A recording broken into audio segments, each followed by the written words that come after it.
What's the motherfucking deal? Welcome to The Den. If you're not familiar with The Den is the best conversation on the internet. I thank you for allowing me to be your host this evening. If you don't know, I am Ed Honcho, and this is The Den. The Den is a place where no matter what you believe, whether you agree or disagree, we can all come together and just get an understanding of each other's opinions, thoughts, and views, I guess. So tonight we're going to talk a little bit about Wendy Williams, and then we're going to discuss some other things. But someone had asked about doing the discussion on Wendy, and I didn't have time to necessarily do a video, so we will talk about Wendy for a little bit, and then discuss some of the other issues going on around the world. I don't know if she's worth that much attention, but we're going to talk about it. And then we'll open up the Den line. You can call in with your thoughts, with your opinions, and how you feel. Let's get the proper housekeeping out the way. Hey, make sure you follow the Den on all the proper social medias: Facebook.com/Den Show Live, Twitter and Instagram @Den Show Live. If you want to join the Facebook discussion group, go to facebook.com/group/Den Show Live. Where's the Den Show? The link's in the description. It's one or the other, damn it. If you ever want to contact the Den, nobody uses one, nobody calls long time. 833-284-3336, 833 the number 2, the Den is the easiest way to remember that. denshowlive@gmail if you want to shoot an email. You can always leave a voicemail whether the Den line is on or off. If you got constructive criticism, thoughts, opinions, whatever it is that you want to drop to the Den, you can use that. If you want to tell a friend about the Den, tell them to go to thedenshow.com, or you can tell them to go to thedenshow.com/live to catch us at 10 p.m. Central every evening. So you can do that right now. Thank you to everybody who's been showing love to the Den. But if you want to show some love, you want to donate to the Den, you go to streamlabs.com/the Den Show. I appreciate everybody who has shown love and support as we continue to pursue our goal. And slowly but surely we're getting there. And shout out to Stina Starry-Eyed. And if you would like to be a monthly supporter of the Den, you go to patreon.com/the Den Show. And there's several tiers in which you can pledge a certain donation a month, and you can get your name in the credits or whatever else it may be. There's several offers, so you just got to take a look at it. There's several tiers there. I can't name them all right now. That'll take too much time. But shout out to Stina Starry-Eyed, and I appreciate the support. So hey, look, Jack, let's get into some conversation. Let's talk about some things. But before we get into all of that, let's see which friends in the Den are joining us this evening, and then we'll talk about Wendy Williams. Used to average 23 and 13. Would have went to the pros if she had turned her ACL. That was the funniest thing Tommy Sotomayor ever said. Simply Deep 1985. Captain Diggler, the nigga who could make Fitzgerald's Key, Rigo Alvaro, Edwin Baptiste T'Challa, Broderick Brooks. What's the motherfucking deal? And we're gonna end the episode with part 2 of the Brody B Chronicle. So make sure you stay tuned. Let me see. Jason S, Rising Phoenix, Chicago Bear, and let's see. Let me see what it is. Man, I didn't see what I kind of saw something about it, but I did not even look to see what. I didn't even see what was going on with Notre Dame. What happened with the Notre Dame situation? Like I said, I saw something about a fire or something. I have no idea. I was not even paying attention. Don Love, what's the motherfucking deal?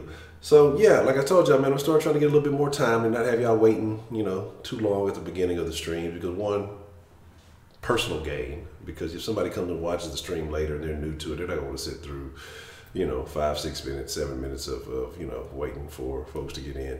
So I'm gonna start being short with that. Try to get in, maybe leave it up for about a minute, maybe 30 seconds to a minute, depending on what it is. So I know some folks like to slide in later. This nigga Honcho ain't gonna get started till 10 minutes later anyway. So it is what it is. V Darko, what's the motherfucking deal?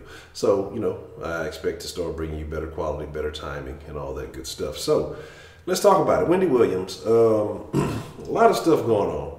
A lot of rumors, a lot of allegations. With the husband, Kevin Hunter, and their marriage and all this stuff. I'm laughing. It seems ladies like, fuck Wendy now. Y'all don't give a shit. Okay. This ain't a hot topic. This ain't a hot topic. I thought it was a hot topic, goddamn. But for those who don't know, Wendy has made her name starting off as a radio show host, what they would call a shock jock. Talking shit about people, gossip columnist type, has bred the likes of the Charlemagne the Gods, and those cake soap using type motherfuckers. But, there's a whole group of gossip columnists and gossip radio and stuff that has come up with Wendy. And she it's odd because she has the face for radio, but somehow, she transitioned into the television screen and, picked up a new crowd and, basically talked gossip, shitted on people, just talk shit about people. That's really all she did was like basically shit on people. All the meanwhile, her husband, business partner, manager, all these things, is living high on the hog, I guess you could say. And he has established he's had a long-term girlfriend for over a decade. Apparently, somebody said Charlamagne introduced him or something a while back at some party, and unintentionally. And then the rumor has it now is that he's had a kid with her, so that'll be interesting to see how that all pans out. He also has a child with Wendy who is 18, which is his namesake, Kevin Hunter Jr. So my thing though is, aside from all this, yes, there's a lot of drama going on in her life. She has been living in a sober house, allegedly for alcoholism, addiction to cocaine. I don't know if she's put that out there, but we all know. Mathis put that out there. He slammed that shit like balls on the table. Cocaine, bitch! Pow! He wasn't letting that shit go. But, aside from all this, people have problems. People go through things. And this is not to be judgmental of people, but I'm using Wendy as an example. And the reason why I'm using her as an example is because she's she's thrived off of people's downfall. I mean, that's where she's made her mark. That's where she's made her claim to fame, is shitting on people and capitalizing on their downfalls. So should we feel bad for her now that she's in this position? Because the tables have turned. She's usually talking about celebrity divorce. She's getting a divorce. She's usually talking about celebrity drug addiction. She's a celebrity drug addict living in a sober house, only for a little while. And now she says she's about to move out and move to New York and find something younger. But nobody wants that. Anybody? Because we're gonna get to some of these other allegations in a second, and I'm gonna tell you why it could possibly be true. So, I'm sure it's gonna be some niggas out there that's gonna fuck with Wendy because of the money. It's gonna be some young. She's gonna get her old cougar on. Yeah. It's disgusting. Oh, I'm not gonna lie. I literally had to chill. Like fucking, that's disgusting. But some motherfuckers gonna do it. Somebody gonna do it for the fortune and fame or whatever. And so anyway, there's that. Now the allegations against her husband, who's a part of the story, but not necessarily that important. It's only because it ties to Wendy. But that he was basically, he has the chick on the side. Apparently some singer said that they had some kind of gay affair. And I wouldn't put it past, though. I wouldn't put it past I wouldn't put it past him having a gay affair. I mean, have you looked at Wendy? Have you seen Wendy lately? Have you seen what Wendy looks like? Look. I wouldn't hit it with a lesbian strap-on dildo dick. Like that shit seems like it would corrode. That's just I don't even think about that. Like it's not too much shit that's just gonna give me credit. I'm just thinking motherfuckers get their face knocked off. Like just thinking, but her face looks like it's falling off. But I mean, it's just like that shit right there. Just something is just disgusting. But anyway, there's that. You know what I'm saying? Yeah, she definitely need a fake ass. Like, I don't recommend Cartier White. What's the motherfucking deal? 335. What's the motherfucking deal? Kenneth. What's the motherfucking deal? Baker Man. What's the motherfucking deal? Let me see. EV. What's the motherfucking deal? Doing story time with the local. You motherfucking right. Ooh, good grief, man. Oh, okay. Oh, Notre Dame in Paris. Oh, okay. That's terrible. Professor Trio, what's the motherfucking deal? Roman Kemp, what's the motherfucking deal? Cassie Cage, what's the motherfucking deal? Man, I didn't even see the Aaliyah movie. I forgot about that. There's so much. Like I said, we're gonna have plenty to talk about. But my thing is just, man, like I say, do you feel remorse for someone who's going through these things, who spent a whole career, decades, several decades. I remember when Wendy Williams was on Martin, still looking like a man, still looking rough. But like I said, I wouldn't put it past the husband because this Wendy is like, I don't blame him, but he married her, so he signed up for it. So it's like I don't blame him like for going outside the marriage, but then you did it, nigga. So I do blame you. You knew what you were doing, you know. And then that whole situation is just tough. It's like hard to believe that she really had a kid. Like, did she have the kid? Was there some like surrogate shit going on? Like, I don't know, man. Like, it's tough, man. When is it? She's a tough one to look at. All the surgery and everything else built like a fucking busted letter P. Like, it's bad. Like, I don't like talking about people. I really don't. Y'all be like, you lying, Honcho. I really don't like. But she's just, I mean, that's what you've done. You've made a career off it. Now the tables have turned on you and it's your turn. But, you know, all of that aside, again, I wouldn't be surprised. I wouldn't put it past the husband with the gay thing. 'Cause she looks like a man. Let's just be honest. Wendy Williams looks like a man. She looks like a tranny. And this is no joke. Let's be honest. If you didn't know, you would assume. Okay, and I think we know, and I still assume. So there's that. The deal about it, Miss Thang, what's the motherfucking deal? The thing about it, yeah, and that's what I agree. She's talking about everybody like a dog, and now it's remorse and you know, I don't feel sorry for that bitch at all. Like, you drug motherfuckers under the table and capitalized off them. I mean, you really just sat there and shitted on people all day long. That's what you did. Shitting on people on the show and on your podcast or whatever, and the whole time you over here getting powdered up, you getting fucking, and I ain't talking about in the lady, well, she might have been doing it in the ladies' room. She fucking getting powdered up, prepaid. What's the motherfucking deal, man? She, you know, she full of that powder, she full of that drink, you know, she talking shit about people, and now comes out she fucking can't even handle her own liquor, she can't handle her shit, and she living in the rehab house. And again, like I think that. Right now, you know, she's putting on a face, and I wish everybody well. I wish the best for everybody. But I think when she gets up out of there, because she's supposed to be getting out of there pretty soon, whatever, because she's talking about, oh, I'm just living in a house with no TV, you know, well, you getting this information from somewhere, so you still doing the fucking show, so you getting the information, not like you just doing nothing. Like, I feel like it's more of a feel sorry for me tactic than a real recovery. Like, there may be some elements of recovery into it, but I don't think she's fully recovering. I think once she kind of gets out and about and gets out of that scenario, I think she's gonna go back to doing some shit. I think she's gonna break down. I think she's gonna come to some realizations, you know, because when you go back to having TVs and seeing media and all that shit, it's gonna motherfucking me be, she's gonna get shell shocked or some shit. Yeah. Basically, she's basically in a halfway house. But so I think, man, so like I said, I don't feel no pity. I don't feel no pity, but for whoever done them titties, because ain't nobody going back to that doctor, might as well go out of business, because just whoever did that surgery, well, I'm the one who did Wendy Williams surgery. Yeah, doc, I'm a chill. You got any other recommendations? But, you know, it is what it is, man.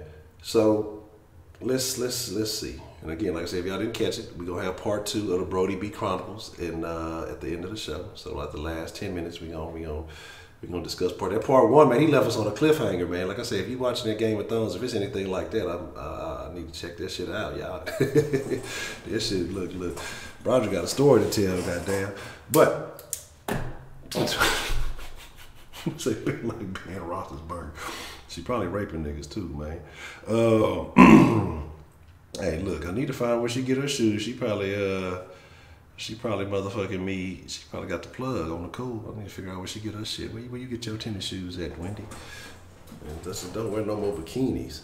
So here's the deal. Like I say, you know, I was on time today. Look, I ain't make y'all wait. So, like I say, this is kind of how I'm start operating. And I guess I've been kind of doing this because I've been trying to figure out the format for this, and I'm thinking about how I got to work the sauce too.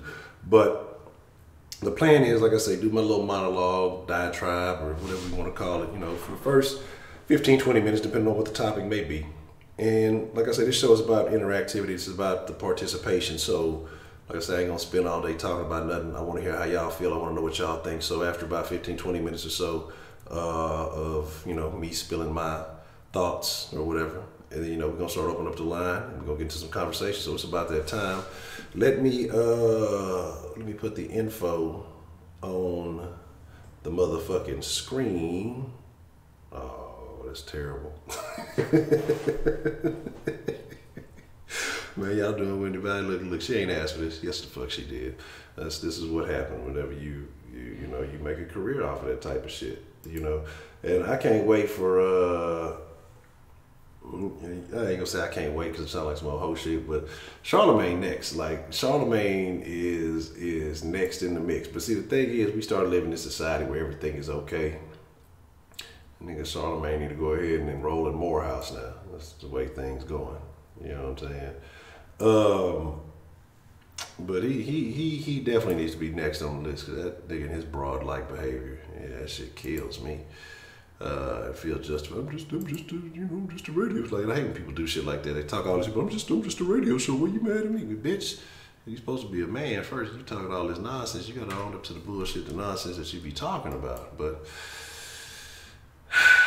it is what it is. Let's open up this line, man. You can call it to the den 833-284-3336. If you got something you want to drop in the den, we can talk about Wendy. We can talk about whatever's on your mind. If something else is going on, that you want to discuss, man, let's open it up. Let's talk about it. Something that I may have missed.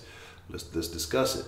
If you want to talk about the Morehouse thing, read a little bit more into it. If you caught the video I did, I pulled up a couple of articles. We discussed it a little bit last night. And then I saw an article in the Times, and it talks a little bit more about it. And I'm just like, wow, what's really going on? Already. Let's see what we got calling in. What's the motherfucking deal, man? Who do we have calling into the den this evening?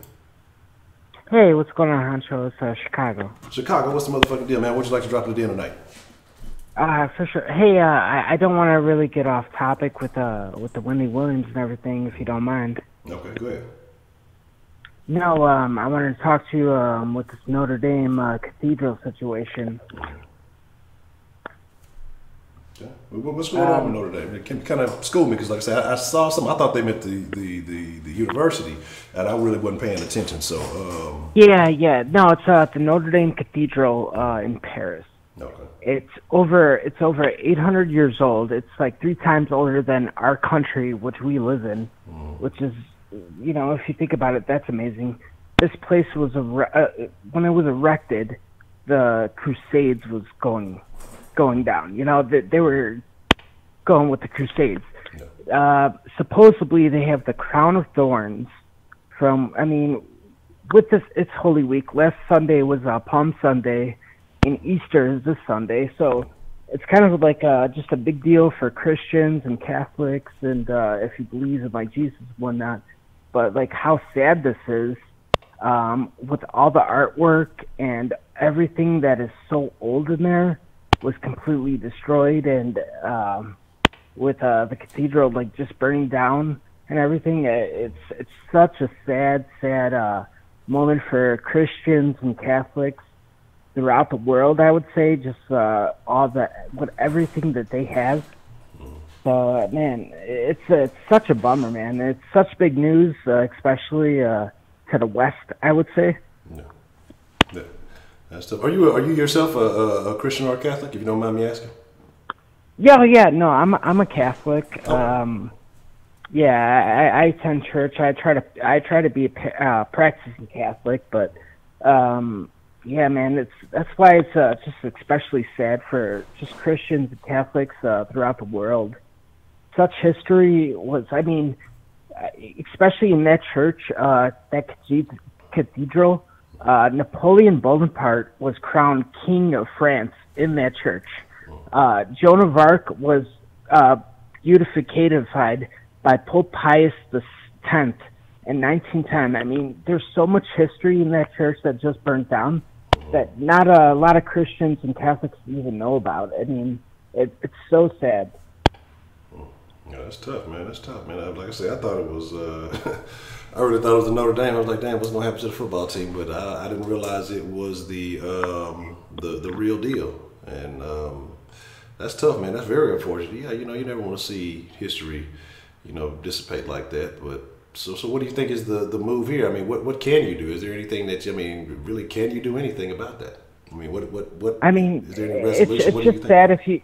Yeah, Honcho. It's just sad from the history perspective of it, from when it was built from 1300s. All that wood that was originally built, it was so goddamn old. Mm-hmm. It was over 800 years old, so it was gonna light up once it caught on fire. But I don't know what you could do now, like try to rebuild. I mean, hopefully they were able to get some of the artwork and some of the stuff that they got even from the Crusades, from the Crusaders that went to Israel and everything, and like got everything out of there. So, I mean, I don't know how much artwork they were able to save, but it's just it's super sad if they lost stuff that was pretty much priceless, you know.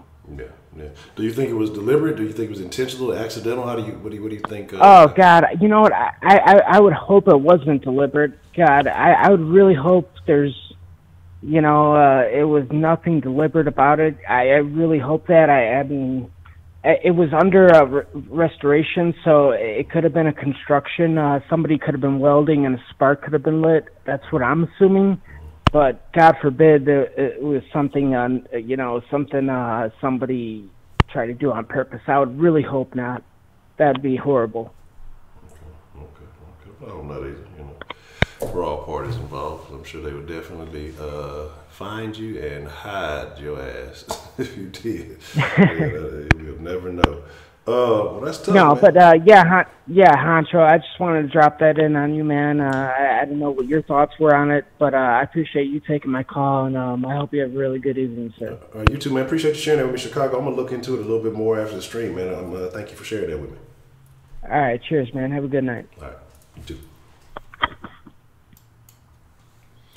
Yeah, that's tough, man. You know, like I said, I'm not sure. I'm sure we have all different backgrounds in the den. Some folks are religious, some folks not so much. And if you do have religious ties, you know, it is it's unfortunate for you.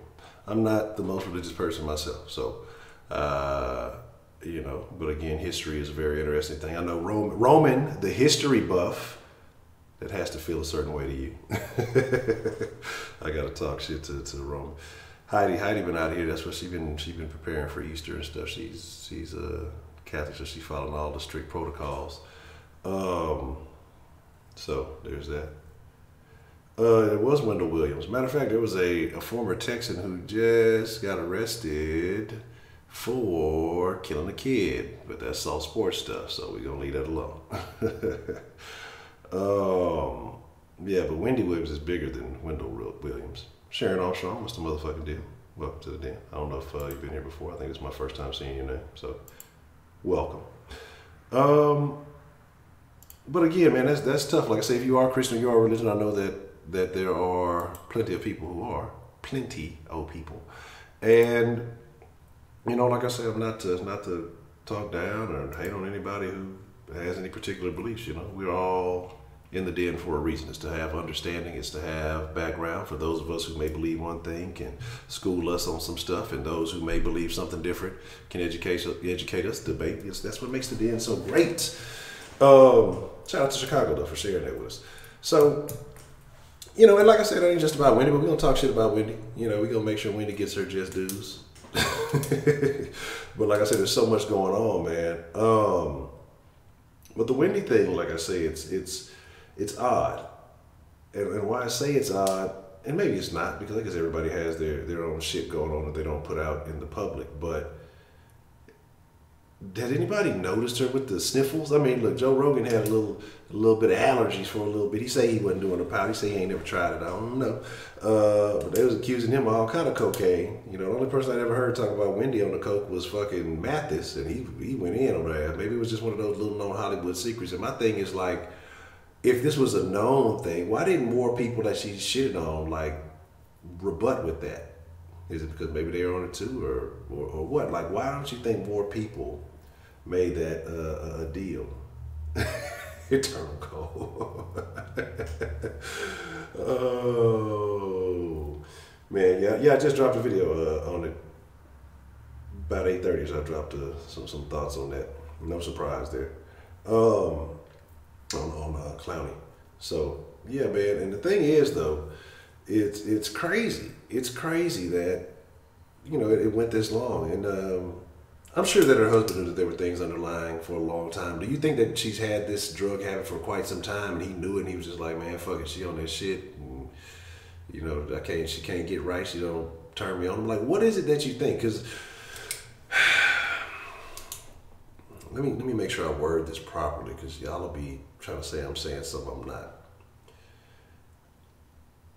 Wendy's is tough built. Okay, she's built Ford tough, but at one point in time, she wasn't as disproportioned as she is now, right? And so now, again, like I said, I think with coming out from behind the radio veil and having to be on TV, it seemed like she started losing a lot more weight. Seemed like she started to, get more facial work done. You know what I'm saying? And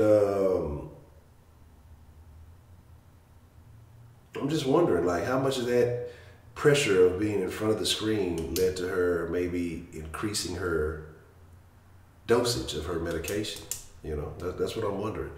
And so, like I said, I find it unfortunate because, again, you don't want to make fun of people's vices and problems. We hope everybody can get right. But it's just that this particular individual and individuals like that who just capitalize on people's downfalls, they deserve a little bit of a kicking while they're down, at least for a couple of months. Then when they get right, it's all good. Okay, so we got called. Let's see what we got called in here, man. What's the motherfucking deal, man? Who do we have calling into the den this evening? Hello, hello. Hey, it's V Darko. Can you hear me? Yes, ma'am, loud and clear. How you doing this evening, Miss V Darko? Good. I'm trying to make sure that they can hear me in the chat since I was accused of sneaking in the bathroom last night. No. They just ain't used to that sultry, sensual, that late night voice, man. But how you doing today? Is everything going well for you? Yeah, I'm good. I think Wendy kind of favors that. You remember Beauty and the Beast, like the original TV show? When you said, I knew exactly what you meant. Oh, that's tough. Especially when she wears that blonde weave or wig. She looks just like the guy who played Beauty and the Beast. Oh, that's so tough, man. That's fucked up.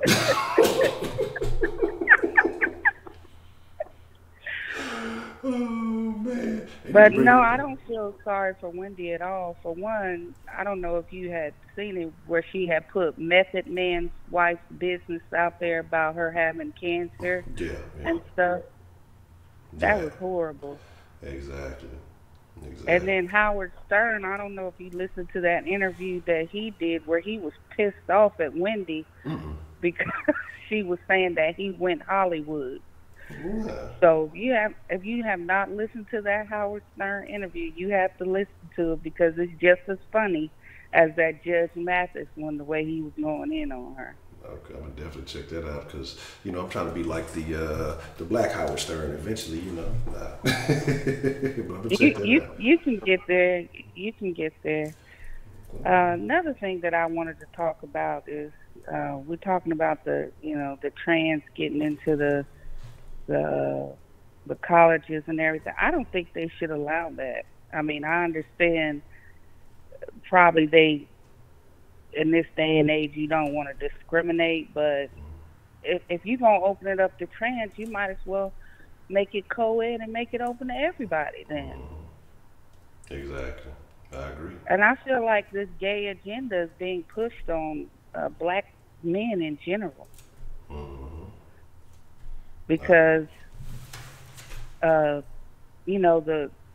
Caucasian people are dying at a rapid rate anyway, so they're not reproducing as much as they used to be able to. I mean, it's a fact. Y'all look it up before y'all try to go in. Because they're real sensitive types in the chat, especially some of these men.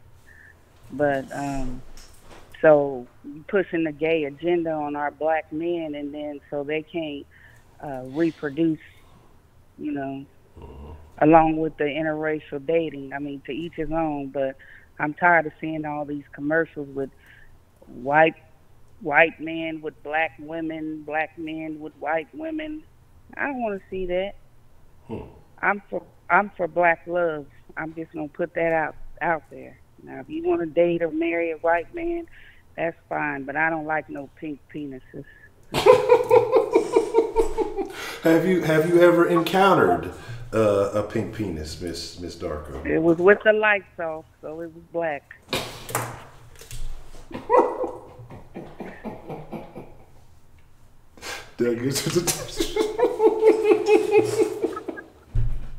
Only in the den, okay. You know, okay. Oh man, oh my God, that's. But anyway, that was just my 2 cents. So, I gotta call in and represent. Okay. Well, I appreciate it, Miss V. Dark. I always holding it down for the ladies. I know I can count on you, and I appreciate you always coming through each and every evening. Okay, bye. All right, bye.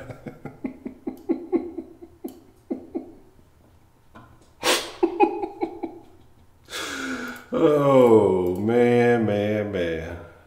Whew. V Darko always hold it down from the confessions to the just, man, like, shout out to me. She be coming through in the clutch, man. Oh, man. And that's the thing, man. And that's an agenda I have singing. Oh, my ears. Well, okay. There's that. What's the motherfucking deal, man? Who we got calling into the den this evening? What's good, Honcho? This prepaid, baby. Oh, man, prepaid, where you been at, man? What's the motherfucking deal? What you want to drop in the den tonight, man? Well, I'm an old nigga, so I went on vacation. Okay, I understand. That's how you keep shit good at the crib, man. So I went on vacation.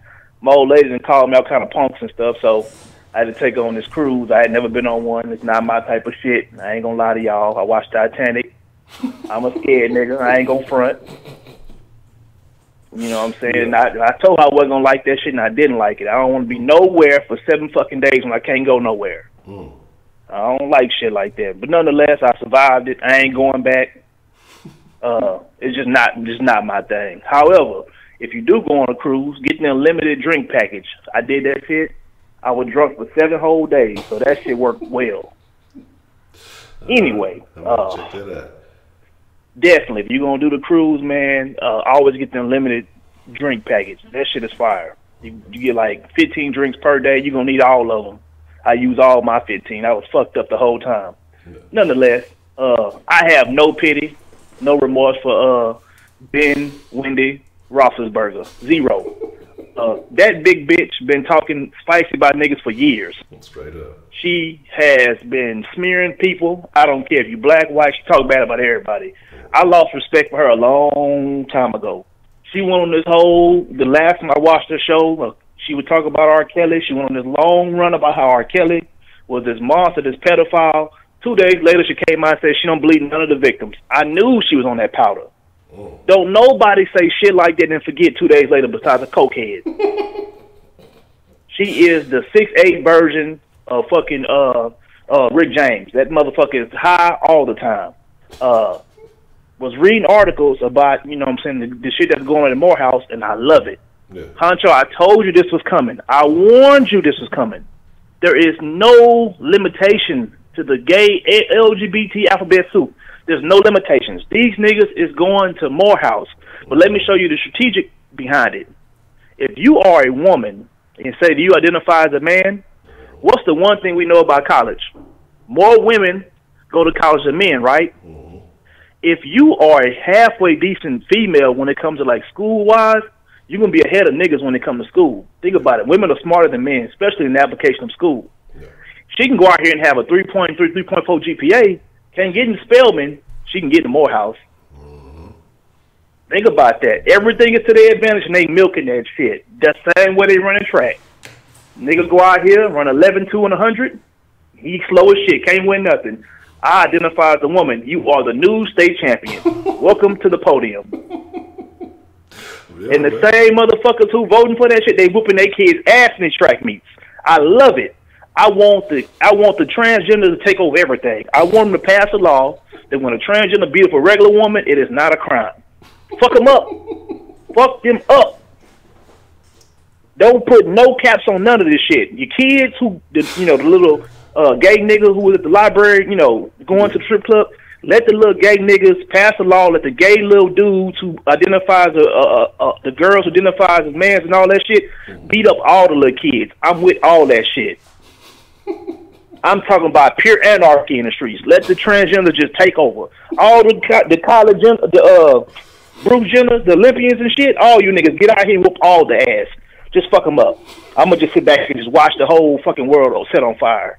I love it. Y'all be blessed, and y'all be good. Honcho, take care of yourself. I already prepaid, man. Appreciate you coming back through, man. Oh, good grief, though. I can't even. Oh my God, y'all got me. Whew, y'all got me. Natasha say, "Where did do powder?" Oh yeah, she powdered up in the ladies' room right now. She say she in the sober house, but she you know. Man, I was say let the transgender just beat up everybody. That's tough, man. And that's they gonna flip the script. Y'all ever see that? And this is what I'm saying. Like this is like why I say some of the things I say, because people act like, oh, so you hate, you're transphobic. No, it's not that.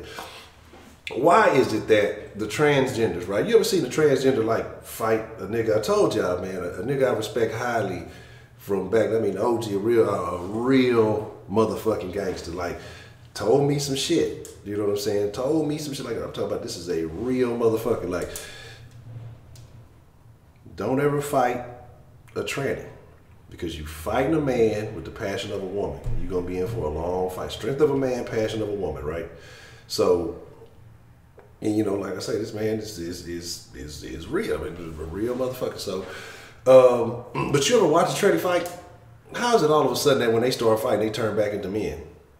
You know what I'm saying? Like, how is it that when they start fighting, they turn back into men? They start off with the this, but the wig come off and the fist start flying. They start squaring up. They go from, you know, doing the windmill to squaring up with a motherfucker. Like, they whole demeanor change, right?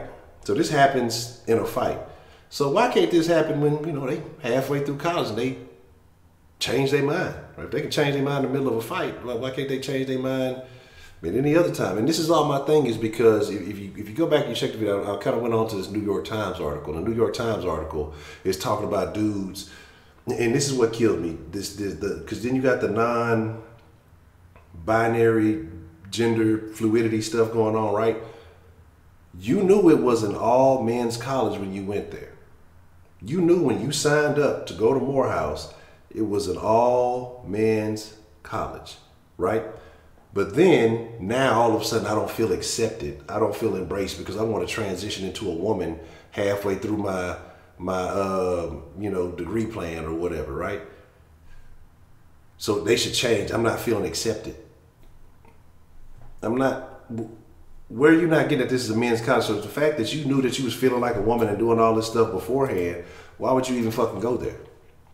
You know what I'm saying? Like, it's baffling that everybody, like we have such this sense of entitlement that because I feel out of place, even though I knew the rules, I knew what I was getting into, I knew everything that was going on when I came here, but I've been here for a little while and I'm feeling a little bit different.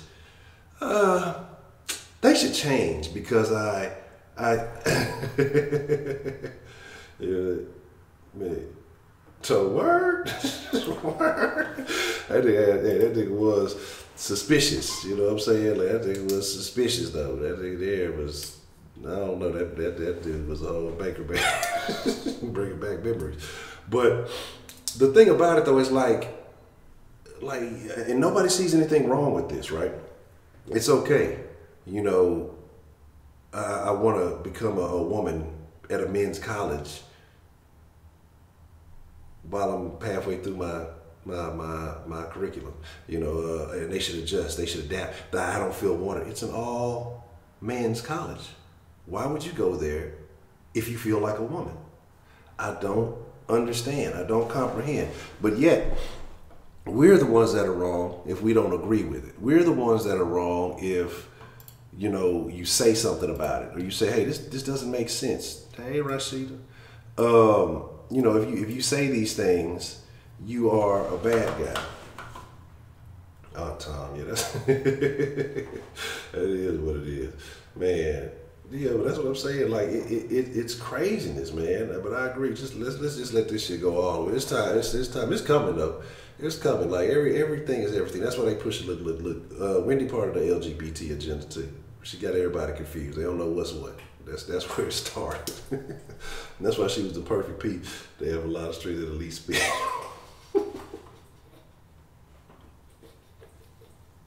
Perfect for. But yeah, man, and that's what I'm saying. It's like let's just lower the bar, right? Let's just everything is everything, right? So it is what it is, though. Y'all in here beefing? Who in here beefing? Let's see who's beefing. I'm still laughing, man. V Darko said it was in the dark, so it didn't count. Man, that is hilarious. Whew. Man. That is crazy. That is super crazy. Wendy Williams was like, what's life from movie Too Long Food? Man, that's tough. That's tough.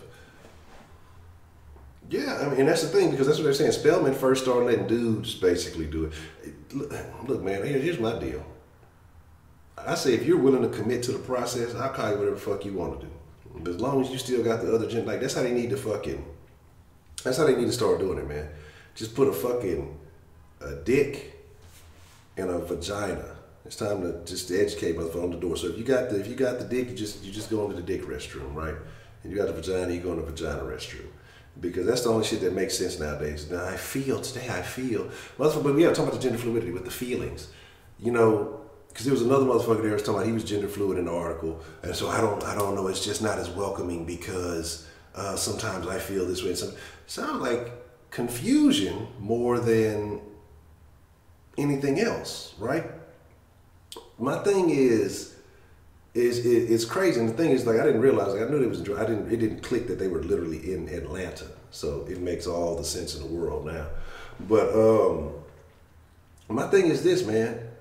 It's like, because you feel weird, because you feel awkward in your surroundings, your situation, so your surroundings should adapt to you. It's not that you need to figure it out.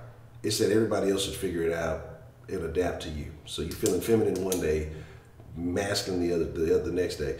I don't know, man. Like I say, none of this shit just makes any sense. Like I say, when motherfuckers start not being able to, my thing is, when I was looking at that, I was like, yeah, I can't wait. I didn't know if they had, athletic team, but Spelman got a basketball team. It's a wrap. They got a track team. It's a wrap.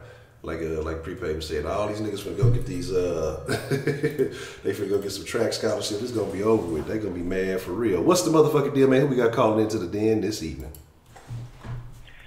Honcho, I left out one small piece. Okay. One small piece. For any of y'all who not, I forget that some of y'all not from the South, but y'all don't know, Spelman and this Prepaid. Spelman and Morehouse are literally across the street from each other. Literally. And let me explain the reason why these trannies are doing this whole identify as a man type thing now. It's because it's making headlines. See, what we got to do is let the trannies just go crazy. We got to let them take all the jobs. We got to let them, if you are a woman that identifies as a man, let them join boxing. Yes, it's true. I'm all for it. Let them go out here and get out there and get to fight Dante Wilder. Let them fight him. If you're a lightweight, let them fight everybody. Just, the Charlo twins, let them fight all these niggas. I want them to get out there and let them have it. And let me explain to the reason why this is happening. They are doing this shit to make headlines. If you ever get a chance to go to Atlanta, and y'all, Morehouse and Spelman are literally across the street from each other. It don't do you no fucking good to go to Morehouse and you are a woman. Unless you're trying to get these fucking headlines notoriety to it. It's never going to change. So what we got to do as the non-alphabet soup community, we got to normalize all this shit. Because once we normalize the shit, it won't happen no more. I went to school with a whole bunch of gay niggas. They say, we can get married. We're going to get married because that's what we have the right to get married. None of motherfuckers got married. They just having all the hot, passionate sex and just wilding the fuck out. So once we got to do is, once you normalize this shit and the gay niggas are no longer getting attention for kissing at the movie theater, they're going to stop kissing at the movie theater. You want to see some grumpy shit? What do you see me and my wife in public? We barely hold hands because the shit normal. Yeah. You normalize this shit, the trainers will stop applying to these schools. They're going to stop trying to run in these track meets because the shit normal now. You're just another training. We ain't putting you in no more fucking books, no more magazines, no more billboards for you. Ain't going to be no more think pieces on Twitter, and I guarantee you this shit going to die like a motherfucker. I agree. But as long as it keep being breaking news that they got a trainee who's now being a fucking, whatever shit, I don't know, Olympics, whatever the fuck they want to do, let them do all that shit. make them exhaust themselves to the point where they can't do nothing else no more. They just tired. Let them beat up all the women. And women, I love y'all. Y'all know I love y'all, but y'all got to get beat up by the trainees because that's the only way we can get these laws to change. Look at that sacrifice. Until they fuck y'all up on World Star, ain't shit gonna change. So hopefully it's nobody in the den. I'm not wishing bad upon you personally, but somebody got to take that 10-piece combo. Somebody getting stumped out with that size 15 red bottom. One of y'all getting stumped out for the greater good. That's it for me. Y'all be blessed. Man, appreciate the call, prepaid, man. Go, my God. Oh, yeah. Y'all gonna have to take a look, man. Hey, look, man, look. Especially, you know, because a lot of them, you know, black, so, you know, we know y'all some strong black women. You know what I'm talking about? So we know that y'all got it. We know y'all got it. And we behind you. You know what I'm saying? We way behind you, but we supporting you. Man, you know, it's super crazy. Oh, that shit is funny. Who gonna be the first to take that L? But that's the wild shit. Oh shit, my fault. I apologize for your ears and mine. What's the motherfucking deal, man? Who we got called into the den this evening? What's good, Honcho? J-Mel. J-Mel, what's the motherfucking deal, man? What would you like to drop in the den tonight? First off, I want to start by saying it should be motherfucking illegal for them to sell size 15 red bottoms. That shit should not exist. Man, somebody out that there would stop a lot of that would stop a lot of the confusion right there, Honcho. Yeah, somebody making them counterfeits, man. They gluing and pasting, they cutting and putting together. They doing something. Right, a burgundy bottom. But yeah, he on prepaid on some shit though. That's a real good point. I think you could spread that to society. Period, man. It's such a fucking attention driven culture that we living in right now, to where that's everything that anybody looking for is just the fucking attention. Like, and he's right, man. You stop giving them the fucking attention for it, they're gonna stop seeking it. I agree. So he got a point. But other than that, man, I just want to let y'all know, man. I wish I could have been in the den all night last night. I got some personal shit going on my end. I probably won't be in here much longer tonight either. But it's all love from my end, Honcho. Okay. Well, I hope everything work out. I hope everything is all right. But, you know, whenever you can come through, we always appreciate it and enjoy it. And I still been thinking about that story. I've been thinking about that story since you told it. I was like, God damn, you know what? That's inspiration. Man, I got another story unfolding in real time, Honcho. Okay. And so hopefully it's a blessing. And maybe I'll share that with y'all soon. Okay. Well, shit, we rooting for you, man. That's a bet, man. I appreciate all y'all, man. Nah, I really, J-Man. Appreciate the call, man. All right, bet. Man, if y'all didn't hear that call from J-Mail the other day, it wasn't confession night. It was I think Saturday night. Man, y'all need to check that out because it was really, if you were talking about taking risks, if you were talking about overthinking shit and, you know, action and thoughts, and, you know, that sometimes you just got to take them risks. Sometimes you can't overthink. You got to move in the direction of your dreams. You got to move in the direction of your goals. And sometimes you just got to figure it out along the way. You know, whew, that's tough, man. That's tough. But yeah, I agree. You know, you go ahead and let them, like Prepaid say, let them just wear themselves out, man. Let them do all the do, and this just don't get old quick. You know, again, it's not gonna be anything cool. They're gonna be happy with their little rinky-dink, you know, awards or whatever. Like I say, it was something we were talking about the other day, and we're talking about women who embrace this stuff, man. Honestly, look, y'all gotta stop embracing this shit, because what y'all not understanding is, like, when it comes to the gay stuff, I don't care. I really, truly don't care. I have no hate towards gays because we're not in the same competition. They don't want what I want, so let them do it. Like, I'm cool with that. It makes it easier on me, you know. The thing about it is, like, I'm like, hey, let them do whatever they do. I'm not stopping you from doing shit, you know. I don't hate you. I just don't. My thing is, and I was, like I said, I got most of this week's topics already planned out, and one of those topics is we're gonna kind of dive deeper into the connection between they always connect the LGBT alphabet situation to black issues. These are not the same type of rights that we're fighting for. This is not the same type of stuff that we're fighting for. And people got to recognize this. And there needs to be a separation. Because if it comes down to it, honestly, if you ask, and we talk about intersectionality and all that bullshit, but if you ask a black gay person what their biggest issue is, they're more concerned with their gay rights than being equal as a black person or whatever they want to call it. They're more concerned with the gay aspect of it than the black aspect of it. Let's just be real. And so there's priorities, you know, but what you get with a lot of them is they try to combine it like it's because I'm black and gay. The whole world is trying to shut me out. Like, that's not the case, man. And it just needs to be recognized. Like, look, you got your own set of issues that you want, but you're not in the same, we're not all rooting for the same shit. So you separate your gay issues, you separate your black issues. You need to, you know, pick and choose which one you're fighting for at what time or whatever you got going on, because it's not all one and the same. And that's what bothers me. That's what I get frustrated about. That's what I get annoyed about. Like, I don't care. It don't mean shit to me. Like, I don't care. Be as gay as you want to. Everybody can be as gay as they want to be. It don't affect me because there's no women out there for me, you know. But you women, what y'all gotta stop doing, what y'all are getting ass backwards, is y'all love the tranny shit and the gay shit. Y'all don't realize y'all are on the losing end of this, because, you know what I'm saying? Because they want what you want. They want all the makeup, they want all the dresses, apparently they want all the red bottoms, they want men, they want all the shit you want. You're encouraging this behavior because they want what you want. And so you're losing, you're making it harder for yourself. And that's what y'all not realizing. So again, it's a lot of women that encourage this shit. They listen to this shit, they support this shit.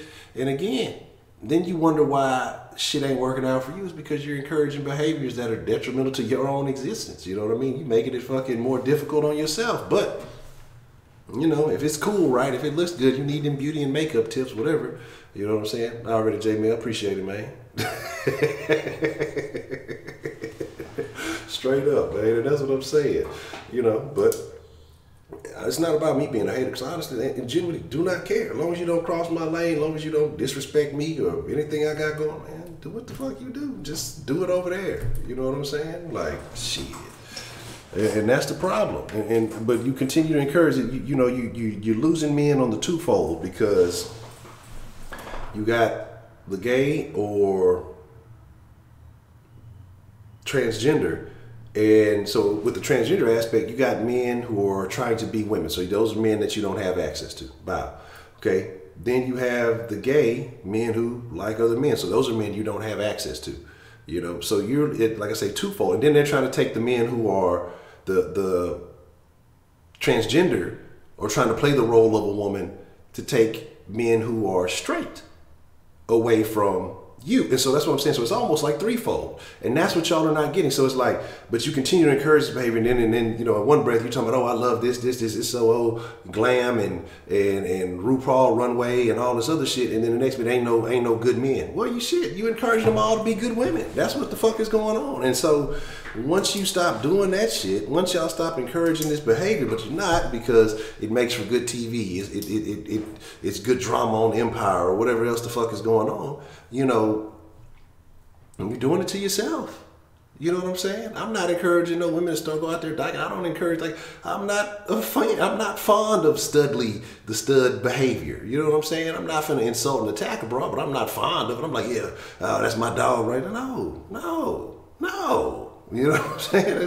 That's not ideal. You know what I mean? It's like, shit. It's like, come on, man. You gotta understand, like, it's not the same. And like I say, you know, it is what it is.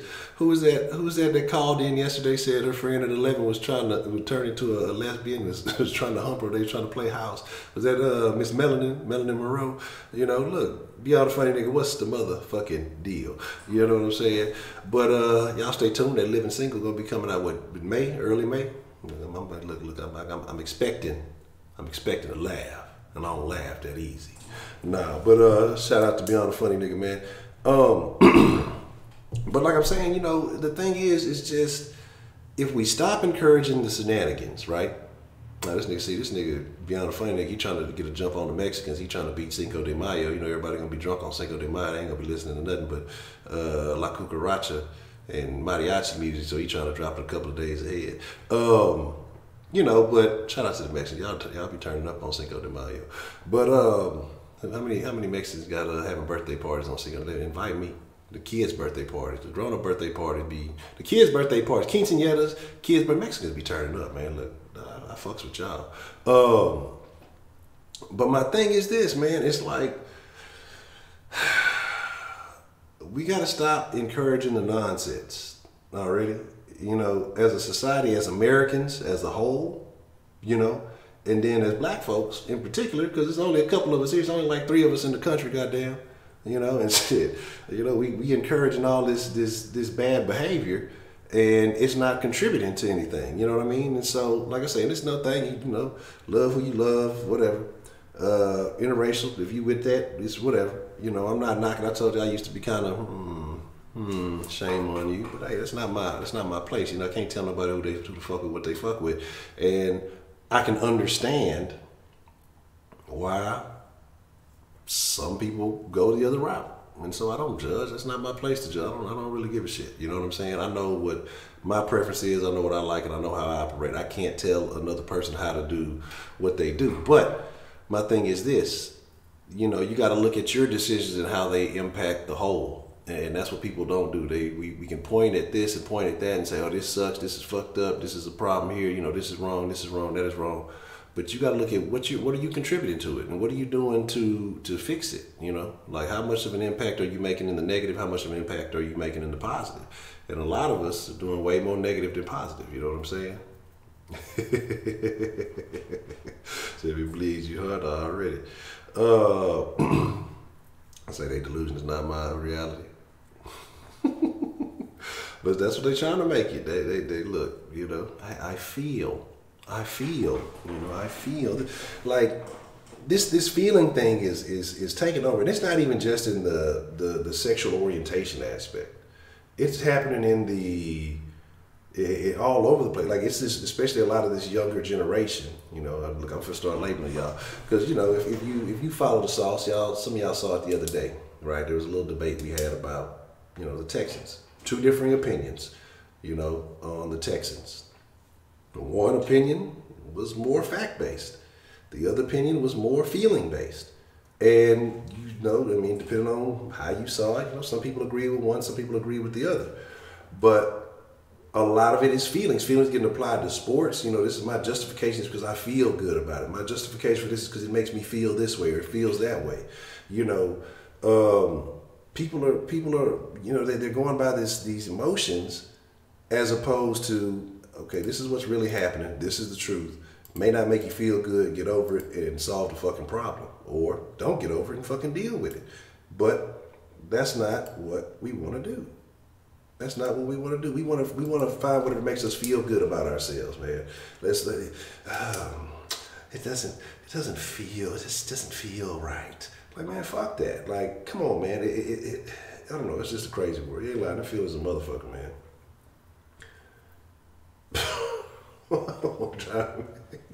But that's the thing though. Yeah, again, because look at just the situations that go on. Some of this shit is unreasonable. Like, I'm not a Kevin Hart fan. I'm not a Kevin Hart fan in the slightest. I don't really think he's that funny. I'm not really amused by the things that he does. I'm just not. But he had a little situation from a decade ago. He's apologized for it multiple times over. They still want him to apologize. He even apologized for it and said fuck the Oscars and no, you gotta be an ally and you gotta be like, why do I have to do this shit? Oh man, Oscar De La Hoya, that's a whole nother situation, That's a whole nother. Oscar De La Hoya, we talking about haters, we talking about Wendy, and we talking about Oscar De La Hoya is a hater. You know that motherfucker is that Oscar De La Hoya is a hater. You know what I'm saying? He probably might be hanging with Wendy. They might be switching roles and shit. You know what I'm saying? But the thing about Hart is, I agree with him, man. Like, I don't. He came when he said, I don't want to be an ally. I'm not trying to be an ally. You know what I say? I fucking completely agree with that. I'm just trying to do what I'm not. I apologize for it. I did what, I don't want to be an ally to your cause. It's not my cause. Why do I have to? Like, why is there this expectation in society? Why does society try to make you feel like you have to support everything? Like, why? Why can't we be individuals? Why can't I say, hey, you know what, I really don't care for that. I don't hate you, but that's what it is now. You know, if you talk about something, oh, you're a hater, you're homophobic. You know, talk about these issues from the Jesse thing to, like I said, recently the D Wade son thing. And my whole deal with that was, like I said, this shit is just, it's all sexualized. Because even, like I said, you know, at that age of 11, yeah, you know, you like little girls, but I was probably more concerned with, what was around that time? Was it Sega, Super Nintendo, maybe PlayStation or something was out around then? Video games, going outside, riding bikes, doing other shit, like being active, doing, like, I wasn't concerned about sexuality and wasn't defining me. Like, I wasn't defined by chasing little girls all over the fucking neighborhood. I wasn't defined about strutting and doing all this weird stuff. But to them, everything is about sex. But even what's sexual is not sexual, the way they say it, the way they put it.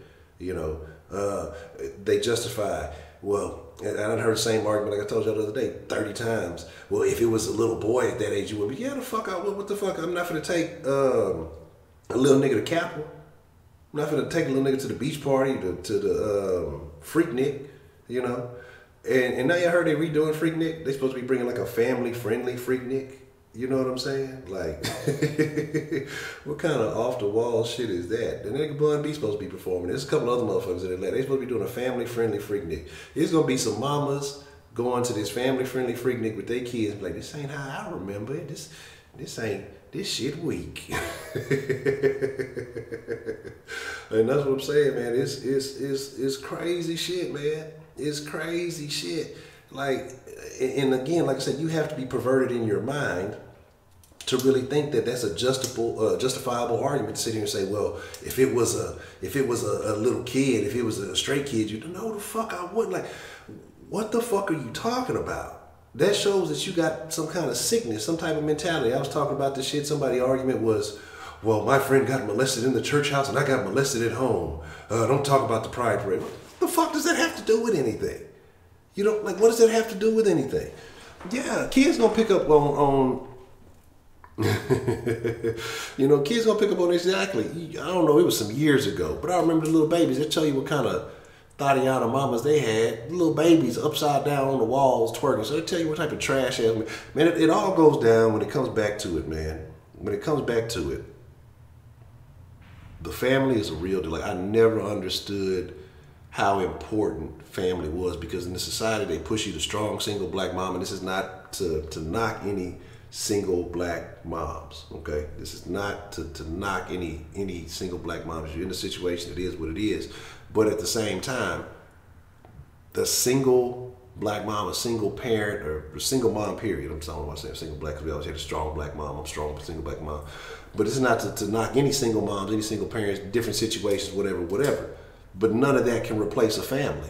None of that, no single parent bond, single father, single mom, single whatever, can replace a functional family. And that's it, point blank, period.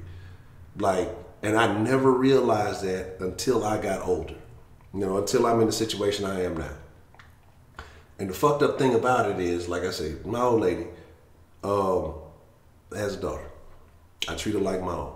I don't have any biological kids. Ain't no little honchos running around South Texas nowhere or any other border states. But my thing is, I feel like this. I'm gonna be in her life. I'm gonna treat her like my own. I'm not gonna act funny. I'm not gonna be one, because you got a lot of people too who will get with somebody, like somebody, but then they'll treat their kids real fucked up and funny.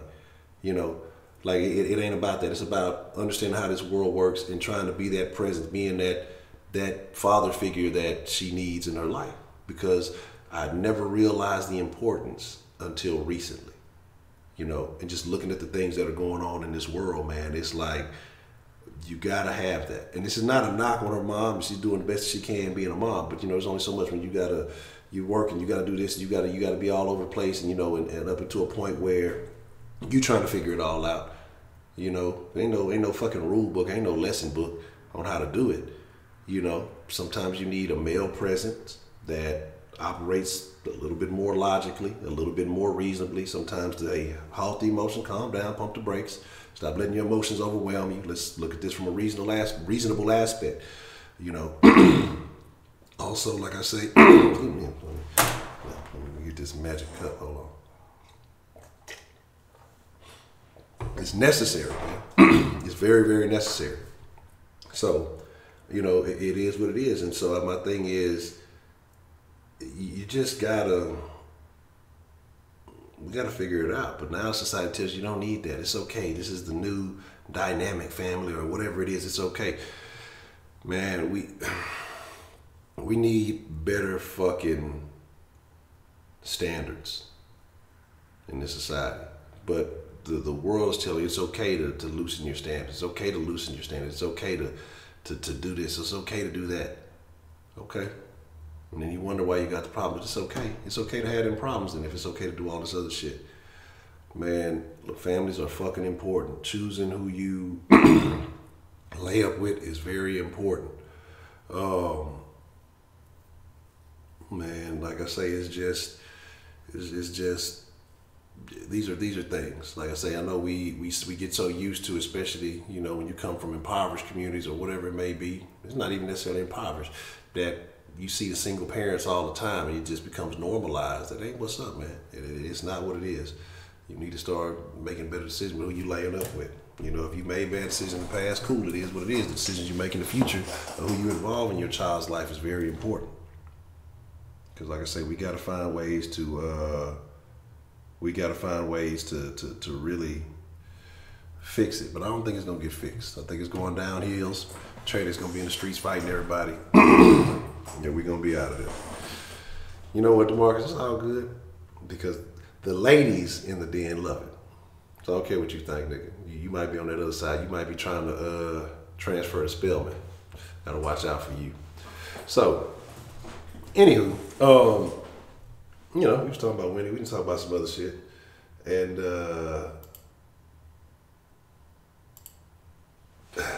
thank you, 335, for reminding me. But see, you know, I'm all about equality in the den. I'm all about representation and fair-handedness. So once we get if we ever get some tranny members, I'm gonna make sure we have a tranny mod, so like I can let them wreak havoc on y'all. But look how they destroyed the family, how children trained for being most respectful kids, these demon spawns that run around. Yeah, motherfuckers be wilding out. Man, who called and shared that story the other day? Who shared that story the other day? Rashida, don't play no game. Who shared that story the other day with the kid? The little girl or whatever had some little nigga in the house. I think it was Professor Trill. I think Professor Trill shared that story. Had some little nigga, it had the little nigga in the house. You know, back when we was young, shit. Niggas used to sneak in. I ain't gonna act like niggas wasn't sneaking in the house trying to get some action. You know, I remember a particular fence that gave me troubles one time. I still might have a scar on. I need to check to see if I still got that scar. You know, fence that gave me troubles because I was just feeling so lovely after leaving the house. But anyway, you know, we used to do shit like that. But the thing about it was, our intention was, fuck, we gonna get up out this hoe. We know you ain't supposed to be there. We gonna get the fuck up out this bitch. But instead now, these little niggas wanna act like your shit is they shit. Because they don't have respect for shit, especially little niggas. If you don't own nothing, motherfuckers don't understand. Don't give a fuck. If motherfucker ain't never known nothing, they always want to disrespect your shit. That's why clubs always get towed up and shit. It's about a bunch of niggas that don't own shit. They gonna fuck the club up. Fuck this shit. Throwing chairs and breaking tables and shit. They ain't gotta clean it up. They don't give a fuck about it. You know, so it was a barbed wire. Nah, man, look, I'm gonna tell y'all. Sunday night confession. I'm gonna jot that down. That's a Sunday night confession. I got a couple more, y'all. I shared with y'all another story yesterday. Let me jot that down in the confession notebook. These are my confessions. But yeah, man. I got another story. I forgot what the other story is that I wanted to share with y'all. Because I had one because I was trying to debate between two yesterday, and I forgot what the second one was. Let me just start writing down confessions I remember in the back of the notebook. But little nigga shot this man in his own house because he don't want to leave his house, fucking with this little daughter. Like, look, pussy, don't get that good. Get your little young ass up out of here. You kind that the motherfucker asked you to leave. Shit. I mean, back in my day, some of them pops was young, man. Them niggas was still spry. I was ready, shit. I was like, man, if we get in the drastic position, like that's something you had to like have in your mind. You know what I'm saying? You're like, fuck, I'm finna go into a sketchy position, trying to get some pussy, trying to get some head. Some, being a young dumb nigga, in the parents' house and shit. You guys, you try to find out what daddy do, what he is, okay, that nigga old punk ass, that he ain't finna do shit.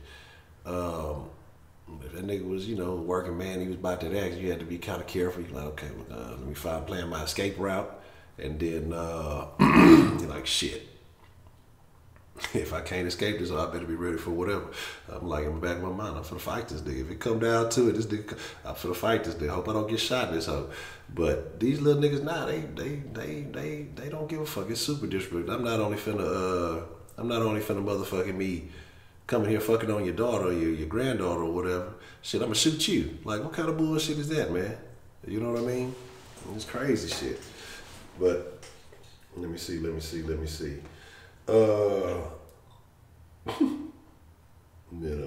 you gotta research this and don't get caught up. You gotta be ready. It's having a dang drop from the second floor with the old man. Man, look, I'm gonna tell y'all the story. I'm gonna tell y'all the story on. I'm gonna tell y'all the story about the fence on Sunday. That'll be my confession for Sunday. I had a nice little scar, and this is. I could have avoided it. You know what I'm saying? See that shit? Yeah. Oh yeah. That's what I'm saying. That's not the man. Look, Jack. These little niggas nowadays, you're not giving a fuck. Shit, lay that nigga down. Fuck it. It's the music. They in third grade singing "Murder on My Mind" and shit. What's the motherfucking deal? Who we got calling into the den this evening? God damn, what's up? What's up, Honcho? Mello, bro. Mello, what's the motherfucking deal, man? Always good to hear from you. What you want to drop in the den tonight, man? For sure. I was thinking, man. I seen that video you posted earlier about that old dude, that fuck nigga who threw that baby off the balcony in at the American Mall, whatever the fuck that is. Yeah. Man, this shit hit home right there, bro. That shit right there, cause I mean, none of that ever happened to anybody, close to me. But it's like I got a little nephew, a little 5-year-old nephew. You know what I'm saying? Yeah. When I heard that story drop. I could just imagine something like that happening to my little dude like that, man. And any updates on that story? Is the baby doing all right?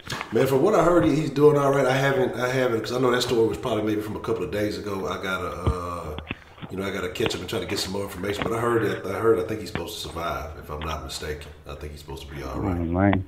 But that shit is tough, yeah, man. I couldn't even imagine no shit like that. And that's why I say, in the video I was even talking about, like I say, I sit here thinking that I chase after old buddy, but shit, you gonna have to check on the kid, I'd want to murder that nigga, man. Like, I'd straight up, man. Yeah, like, for sure. Hey, and it's crazy, man. It's crazy. Cause how many charges you say he had pending on him right now? Man, a bunch of, been in and out, like, I mean, they say, in the last 6 months, he had like 6 little incidents with shit and skipping and off he's got this whole thing where I got mental issues, right? Yeah.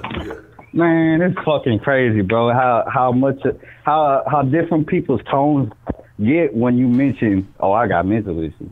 Yeah. It's fucking ridiculous how different their tones are, bro. Cause I've been in a mental hospital, man, and it ain't nothing like jail. I'm gonna let y'all know that right now. It ain't nothing like what you see in the movies. I went into a place called ACPC, bro. You'd be surprised, like, how many people are really in a mental hospital for no fucking reason. Yeah. Just because they claim they got anxiety or depression. Yeah. And it's pretty much the same thing, like how they put niggas in jail. They fill jail cells from niggas that just had drug issues or drug problems or you know what I'm saying, they got cases over some drug bullshit. instead of putting niggas in jail for some rapists, some murder bullshit, or some shit like that. You'd be surprised how many beds they fill in a mental hospital with some bitch ass niggas talking about I got depression. You know what I'm saying? And everybody want to act like they got a mental issue until you got a mental issue. And I've gone through depression. I've gone through anxiety. It ain't nothing to be. You know what I'm saying? It ain't nothing to be wishing upon yourself or sitting there trying to tell everybody, oh man, I got it. Because I've gone through situations where you see motherfuckers like them little dudes or females that just want attention and they claiming, oh, I got depression problems. I got anxiety, or I got schizophrenia. Like, bitch, you ain't got no schizophrenia. But I feel like the people can't tell the difference between stupidity and fucking mental. I really feel like that dude ain't had no mental issues. I just think it's plain stupid. It's plain stupidity. Just like how everybody goes around, you got a nigga going around killing each other, and you put on, and people put, they say, oh, it's a black on black crime. No, it ain't. It's just a stupid man on a stupid man crime. Yeah. Or if a Mexican go kill another Mexican, no, it ain't. It's just a stupid motherfucker on a stupid motherfucker. Yeah. You know, I wouldn't put race on you, and I wouldn't put anything else on you. You just a stupid motherfucker. Yeah. You ain't got no house training. You ain't got no sense, no common sense, nothing, man. You just plain stupid.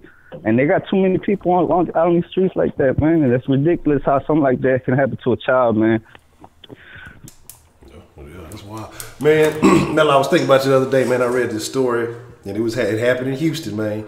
Old buddy, because we was talking about, you talking about you go shoot everybody, man. We was talking about his old buddy had caught his old lady sleeping with one of his employees, man. And he went and shot old buddy in the shower or whatever.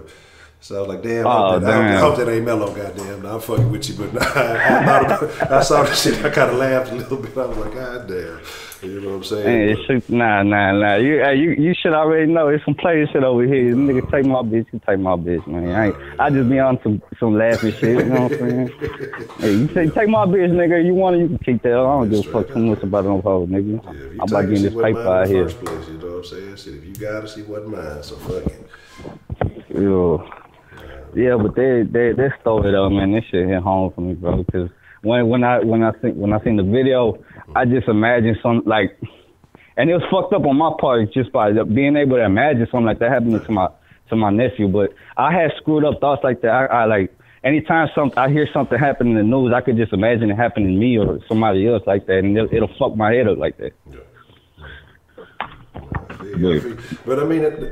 That's almost, I don't want to say it's a good way to be, but because, man, we so jaded, we so disconnected now. Most people just hear shit and be like, oh, well, it just is what it is. That shit will never happen to me. And then when it happens, you act all surprised and shit. Nah, nigga, you stay on your 10 toes at all times, bro. Yeah. You know what I'm saying? You going somewhere where you know you gonna need a pistol. You keep that bitch, you ride with that bitch on you, nigga. Don't act like no bitch nigga, man. You around something, you gang banging, you doing something, that shit gonna stay with you for life. Yeah. I don't give a fuck how. Look what just happened in Nipsey, nigga. So they talking about they shooting at YG right now. They YG at Coachella getting shot at. God damn, bro, that shit stay with you for life, man. It don't matter how much good you trying to do now, how much you trying to change, man.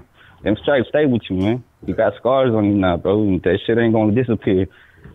Just because you made a change, some old nigga you cross, he ain't gonna let that shit go. Depending on what it is you may or may not have done, or what he think he may or may not have done. And if he got it in his mind, shit, no matter what you changed, no matter what you did, you still that same dude that did what you did. So shit. I was just about to say that, yes sir. Just about to say that right there. It ain't nothing gonna change that, man.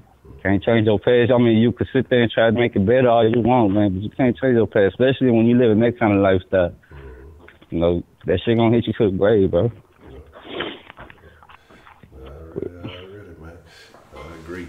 That's tough, man. That's tough. That's wild, though. But that's, man, anything else you want to add to that, Mello? Nah, man, this is, I just heard y'all talking about that faggot bullshit, man. I was like, man, let me hop on here and change the subject, bro. I can't stand when y'all niggas be talking about these faggot ass trannies, man. Man, they everywhere, man. You gotta be careful. Shit, you heard the story Jay Miller shared the other day talking about the bitch was super bad in New York, and then he found out at the last minute it was a different situation. Look, you gotta have the head on the swivel. You didn't see the Adam's apple, my nigga? He said it wasn't no Adam's apple. He said, man, look, he said if it wasn't for his cousin when he came and told him what it was, he said he checked, cause you know it was at a strange club. So, but I mean they got surgeries for all that shit now. These motherfuckers they got a way around all that shit now. So that's I don't know, man. I keep it true player around here, so I can tell regardless, nigga. You ain't finna come try to fool me, nigga. Don't try to fool me, nigga. Hey, I'll shoot your bitch ass, boy. Oh man, they gonna hit you with the hate crime. Yo, hey, I'm cool. Yo, nigga. Talking about, hey, yo, he just hated because he's gay. Ooh, yeah, man, that ain't the case, man. Man, that ain't the case at all, man. Nah. Yeah, nah. Already. Well, that's the bet, man. That's the bet, Mellow, man. As always, you know I appreciate your call, man. For sure. Fuck with you every day, all day, all night, Honcho. Fuck with you, my nigga. Really, man. Appreciate it. Man, shout out to Mellow, man. Very interesting, right? So we talk about all this shit going on, and it was real interesting because J Mel shared some good stories, man. My thing is this, though, right? So you got people who transition, transistor radios, transformers, whatever you got going on. Transmissions, transition defense, whatever you want to call it. And some of these motherfuckers, you know, you can't tell, right? Or you might not be able to tell right off the bat. Should it be illegal? Or should there have to be some type of, like, should a person have to tell you that they didn't switch it up? You know, some of y'all ladies might be in Atlanta, think y'all done got y'all a little fly college nigga, you know, got me a little nigga, he's smart, you know, he going to Morehouse and all that, you know. For some reason he just don't really want to have sex, you know, he put that mouth on me, you know, it feel real good and all that, and, you know, he just don't know why he want to have sex. And bow, you find out. Transistor radio. you done got into something that you didn't know what it was. You know what I'm saying? And I'm trying to hit the ladies with it because, you know, they always talk about the men folk, men folk. But, you know, from y'all perspective, again, but then is it as bad to women? Because women, you know, usually tend to be more open to the woman on woman shit and all that other good shit. Oscar Federico, appreciate it, man. But my you know, but my thing is just that, you know, it's crazy. Like, but then if you say something like that, well, you're biased. You don't have to say that you were born, because it's obvious. I'm not trying to pull the wool over anybody's eyes. Like, just and people don't get the feel from the real, and that's where we're at. The people don't get the feel from the real, and what I mean by that is how you feel compared to what you really are. You know what I'm saying? And motherfuckers feel like, well, because I feel this way, it justifies everything that I'm saying. You know what I'm saying? So, you know, it is what it is, though. But it's crazy. That's a bet. Trying to see what's up with YG. That's crazy stuff, especially at Coachella, man. What's going down with Coachella? Coachella, yes, that's why we're gonna have Honchella, man. We're gonna bring it up. We're gonna do it in the city. Turn it to deep.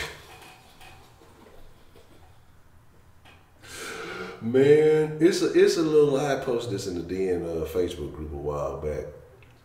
It's a whole Studley character, and she told a story of getting mad, and this is how, like I said, the justifications are so thrown off, right? Told a story about getting mad because I guess she, you know, worked trucks or whatever, and I mean, you know, unloading trucks or whatever it is. And so, because I remember I used to be at the warehouse and shit, you know. I think it was a couple of studs that came through. I ain't gonna lie, it was one. She was cool as hell. She was cool as a motherfucker. But I wouldn't be buddy with her, you know what I'm saying? It just is what we not finna hang out. It ain't finna be no nothing like that. You know, some folks are just cool. But I forgot all that. Like, I really forgot all about it, so I'm just not telling this story. But anyway, you know, but she was talking about how she was unloading the trucks, right? And, you know, you can't leave till you finish all your trucks. And so her last truck happened to be some old, Pipper, yeah. Was that the little Bow Wow looking one? Or said she was a little about some shit like that.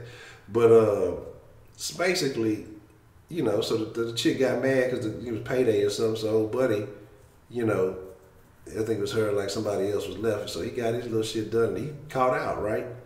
And he was laughing at her because he was on the way. He was going to laugh to go pick up his checks. So she said she got mad because she couldn't undo the stuff and went and cut that nigga tires. So she's like, well, fuck it, because I'm not going nowhere. You not going nowhere. It's only fair because he wouldn't help her, right?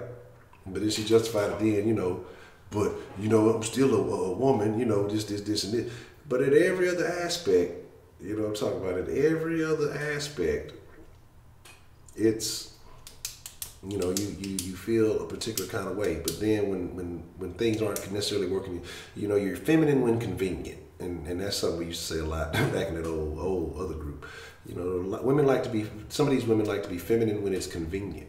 You know what I'm saying? And that's rather unfortunate. Unfortunately, Wendy Williams, it ain't never convenient and she ain't never feminine. So there's that. That's wild. So like catfish, how you paying the catfish? I thought like if you was catfishing, you supposed to be getting paid. But you paying the catfish, that's the crazy shit. You know what I'm saying? That's the wild shit. Oh, at an after party. You know what I'm saying? I remember talking about this in the den a while ago. Women have to be careful with this shit too. Yeah, man. Everybody got to be careful. Okay, so that's what I do. But that's to say, everybody has to be careful, man. You know, but we live in this day and age where everything is acceptable, everything is okay. And it is. Like, here's my thing. If you like it, cool. Let's just put it in this lane over here. You know what I'm saying? Oh, shit. Got shot like 5 times. Damn, what the fuck was she out there doing? Out there catfishing smoke? What?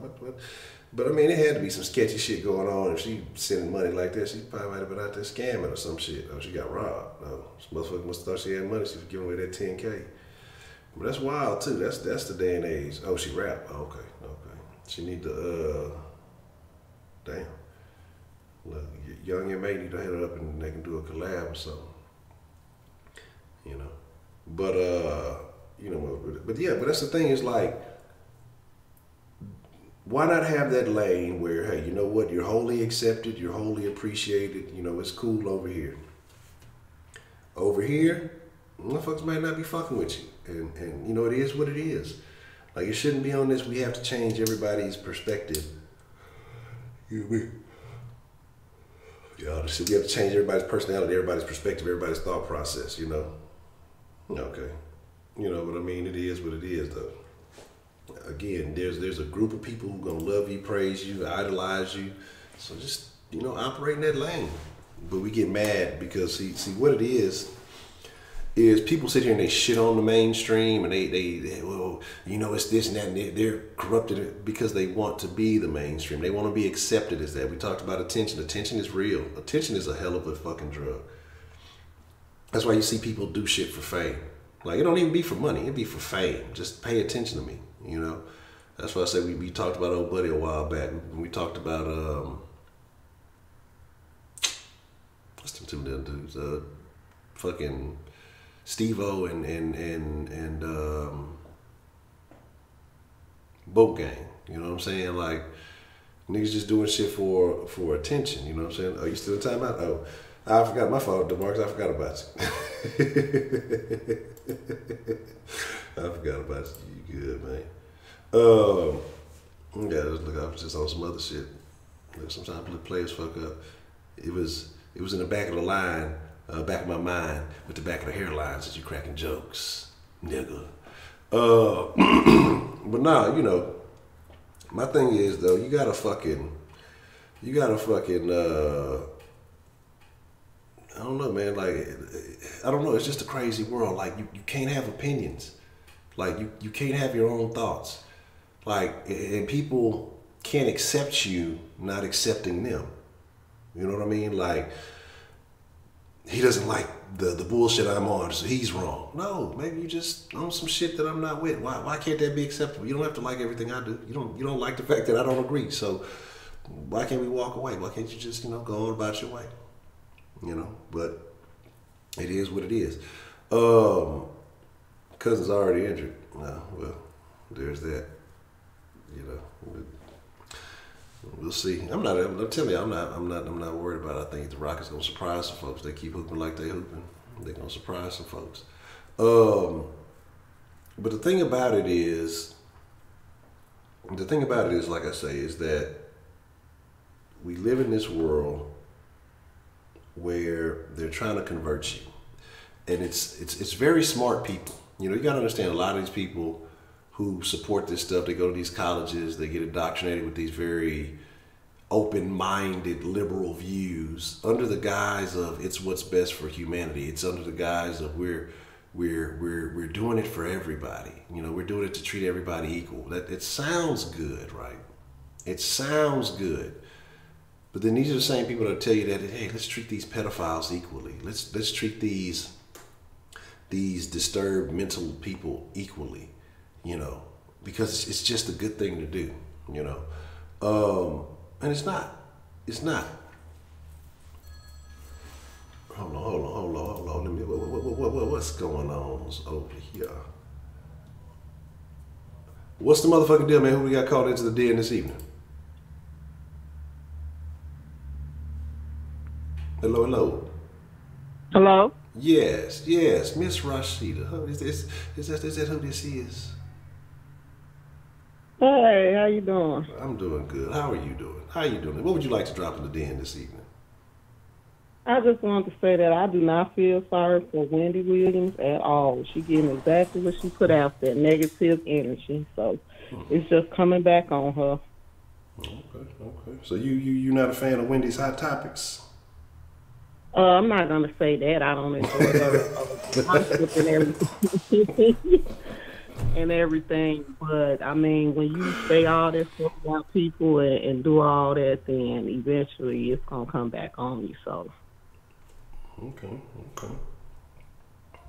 So, do you think that she gonna get it all together when she moves on and gets this divorce and everything? Do you think that she gonna end up having this? What do you think is gonna be the outcome of this divorce situation? Is she gonna have to break bread, or do you think that they'll end up dividing everything up evenly? Or is it gonna be, what kind of situation do you think is gonna happen with this? I think she's gonna have to provide for him because I don't think he work or nothing. So she's gonna have to come up off of some of that money. But technically, I think they got her listed as, you see, he's like a co-owner. He's her manager, and I think a co-owner of whatever her company is that puts out the show.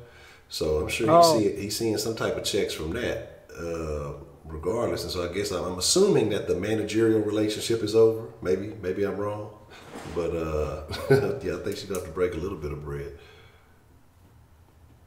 Oh well, hey, I don't know then, but I know she's not gonna really be trying to get him nothing. So no, she's trying to get that court of public opinion right now. She's trying to sway things in her favor, but I don't think that's gonna matter. But I don't think he needs her money then. If he already breaking bread like that, then he's straight. He shouldn't be asking for nothing. Now see, he's accustomed to living a particular lifestyle, so he need that money.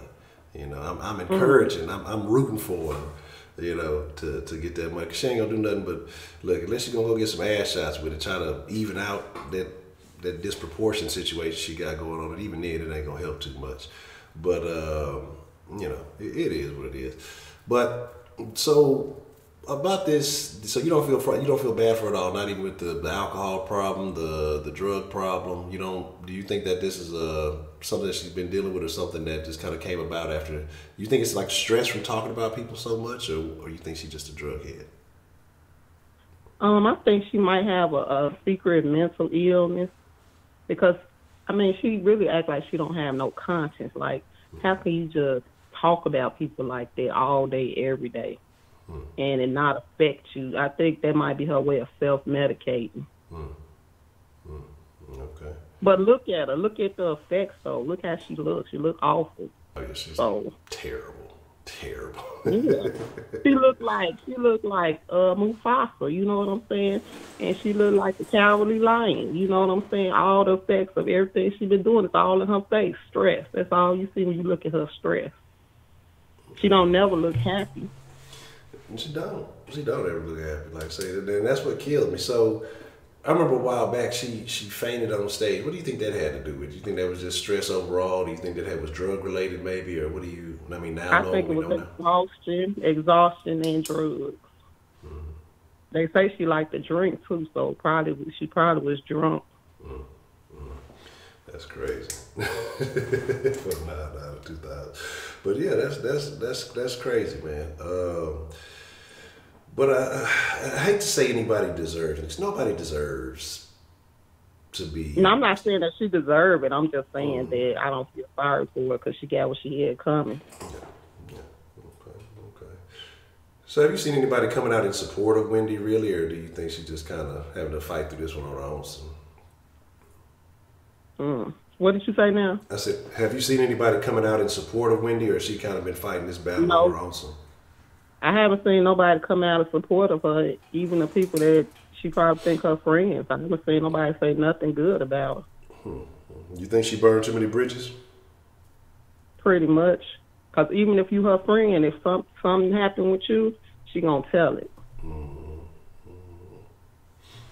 That's industry.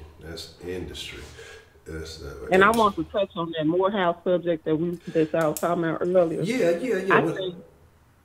I think it's been gay shit going on there. So this transgender thing didn't surprise me at all, because I think it was a video of some gay stuff going on at that school. So, I mean, I'm just not surprised at all. That's all I'm gonna say on that. Okay. So is it acceptable? Because I mean, the gay thing is one thing. They're gay, but they're still technically men, born men, right? But then you bringing in women who identify, as long as they self-identify. That's why I said the article killed me, because you had the men there who don't even identify as men, but you got women coming in expecting them to be, one way. But shouldn't they just go ahead and just let everybody in, basically? Because you're bringing in people who are biologically women, but as long as they think they're men, you're basically saying it's acceptable.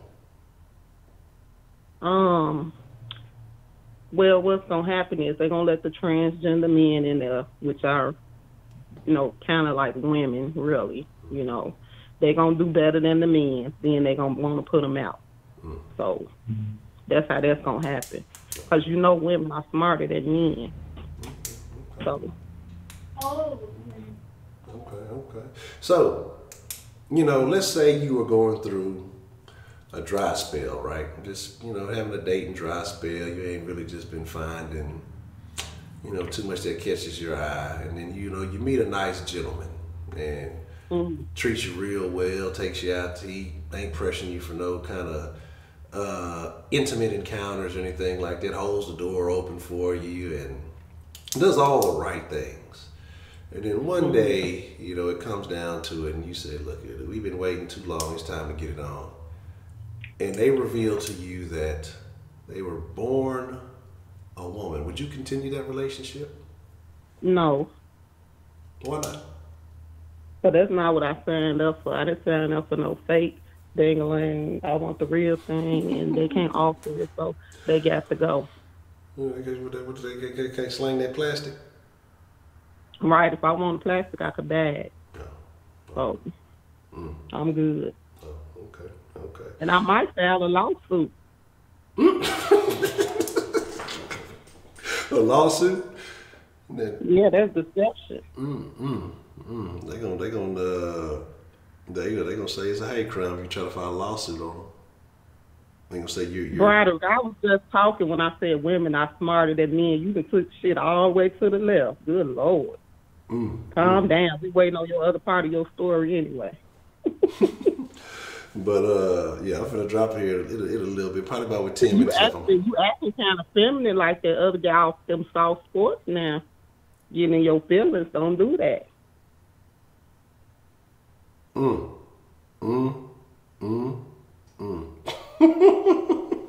I have no comment on that one. Cause you know it's the truth. Man. Now, look, my nigga. I know my nigga Bronx better than that. He ain't using the Snapchat filters. I know he good, man.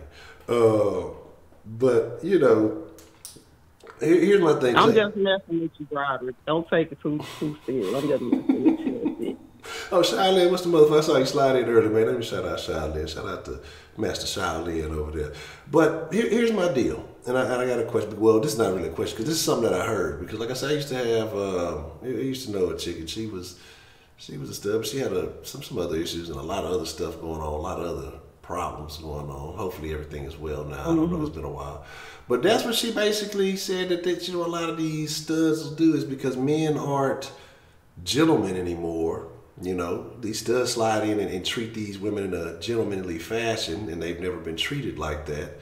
And so it gets them in the door, you know, holding doors, pumping gas, pulling out seats, doing all this other shit. You know what I'm saying? So, do you think is that something that really has an impact on the way women see things, or is that just for women who ain't never had shit? I think sometimes that a woman can be hurt by men and give up and then see what the other side, if that's going to treat her better, so she might look for the woman that looks more like a man, but it's still a woman. So, I don't know. You can find a man that's going to treat you right. Some of them just need more training, you know what I'm saying? You just got to put in their work, you know. You got to find the one that's worth the work to get them where you want them to be. Okay. When you gonna drop the course to teach the ladies how to put in the work? Oh well, I don't know. Sure. This Rashida Get 'em Right course. Okay. You know, women they don't want to listen. They want to be men. They don't want to cook and all the other kind of stuff. They'll probably tell me to go to hell. I'm more old fashioned. You know? So you be cooking? You be cooking? Yeah. So what is your best meal? Would you say? Would you say broccoli? That's your best meal? Just regular soul food: the chicken, mac, green, cornbread, sweet potatoes. That's how I do. Okay. Soul food. Okay. But I personally like steak and potatoes. That's my favorite. Cook to myself. Okay. Now, it depends on the man you're cooking for. Now, if he your main man, he get the steak and potatoes. If he your side man, he get the sandwich. Oh. The side man so you get the side man sandwich? Right, the side man sandwich. That's terrible. Well, he get noodles and water. Man. But see, what if you're trying to convince him, you know, you got to show that you have the cooking skills in your repertoire. What if you're trying to move him from the sideline to the front line? I don't know. You got to put in that work. You got to put in them hours.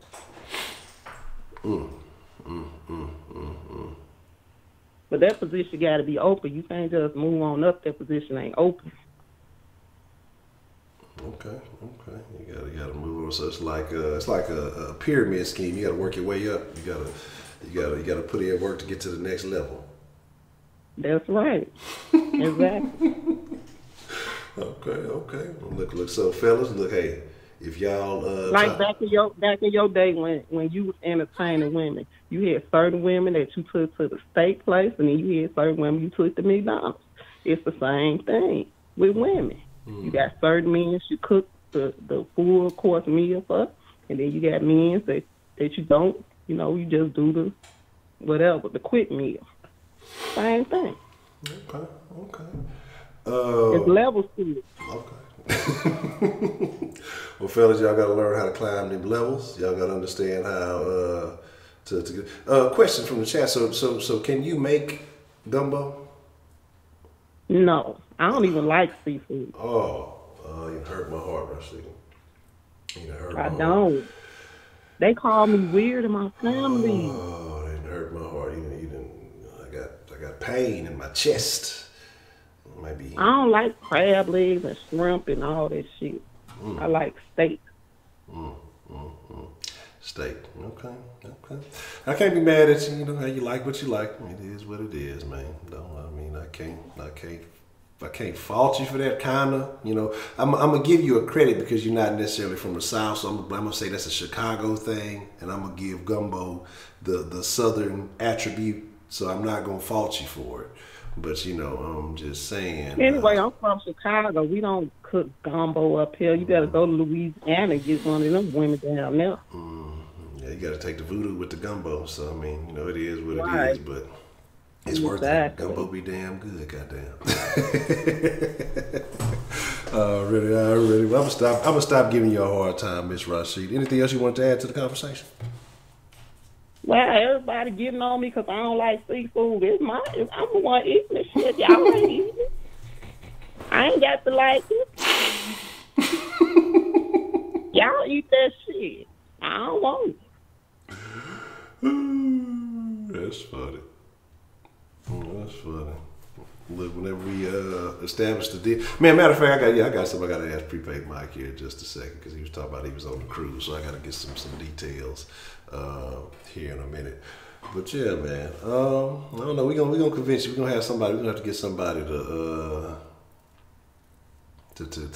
convince Rashida to get on the gumbo train, right?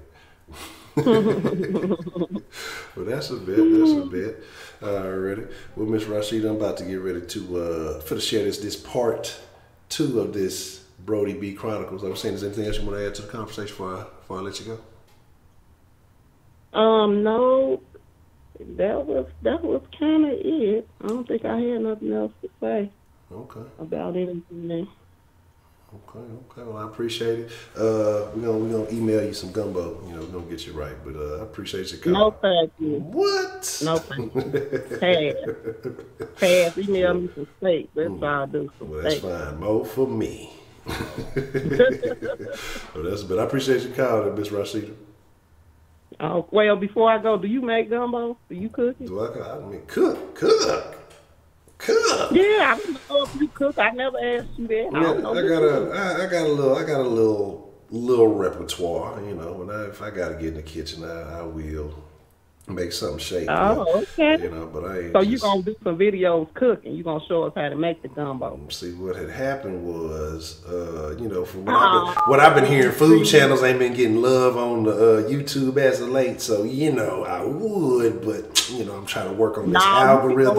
You can go live in the den cooking, making some gumbo. Don't do us.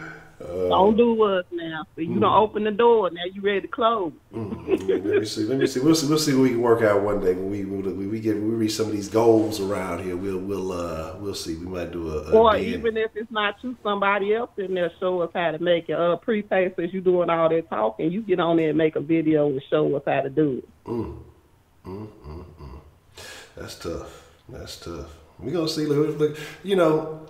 Traditionally, men, you know, they better cooks anyway. Since the women is smarter, you know, men, when a man get in the kitchen, you know, they really are generally better cooked. They just, you know, don't want, just like, you know, it's like a superpower. You don't want to overuse it.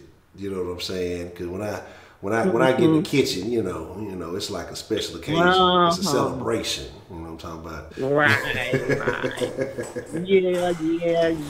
Man, I'm trying to tell you. I'm trying to told you, man. But yeah. How come all y'all black men can barbecue? That's what I want to know. I ain't been one yet that can't get down on the grill. Like, what is it about the grill? I think it's well, I don't know. Y'all barbecue up in Chicago? Yeah, of course. Okay, I didn't know. Yeah, I was gonna blame it. I was gonna call it a Southern thing, but I didn't know if y'all. I remember somebody tried to say there's a Brooklyn style barbecue. I had to close that immediately. I ain't want to see. I ain't want to hear none of that nonsense. You know, it's a Southern thing. I thought, but I don't know. I gotta see how y'all work with it up in Chicago. That might be something different. Yeah, you know the women bring the fast, and y'all be on the grill drunk, but y'all still don't be burning shit up. Some of y'all do, but most of y'all don't. Well, that's a bit. Yeah.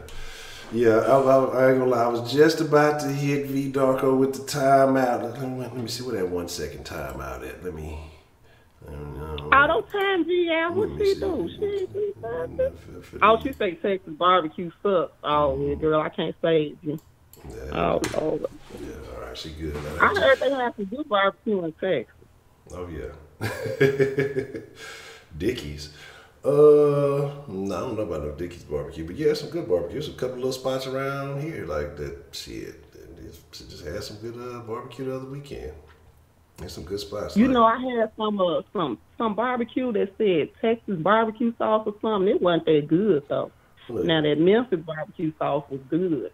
So I don't know about y'all sauces now. What you mean? We don't know about the sauce. It's sauce. What you talking about? What you mean sauce? I'm just saying. I'm in Chicago. That's all I had to go by was a sauce called Texas barbecue sauce. I don't know about that, man. I don't know about that. That's tough. You know what I'm saying? That's tough. But yeah, as far as like I said, yeah, if you go into places, there are places with some good shit, but. And somebody, who was it? Who just said that the white folks know how to throw some barbecue out there? I got a partner, right? He Hispanic. He look white. What they call him bolillos. And when I say this little nigga here can throw down on the motherfucking pit, like on some real shit. Just man, look. Then I had a partner. He was a white dude. He had passed away not that long ago. Baker Man, I don't know Baker Man. I remember shit because Shaq Kush and him had a barbecue battle. Everybody was a winner that night, you know. It was so much good food. But, you know, there's the deal. But okay, all right. But yeah, look. We're gonna have to see. We're gonna have to see when we get to one of these den meet and greets. You know, we're gonna have to get some barbecue. We're gonna have to get some.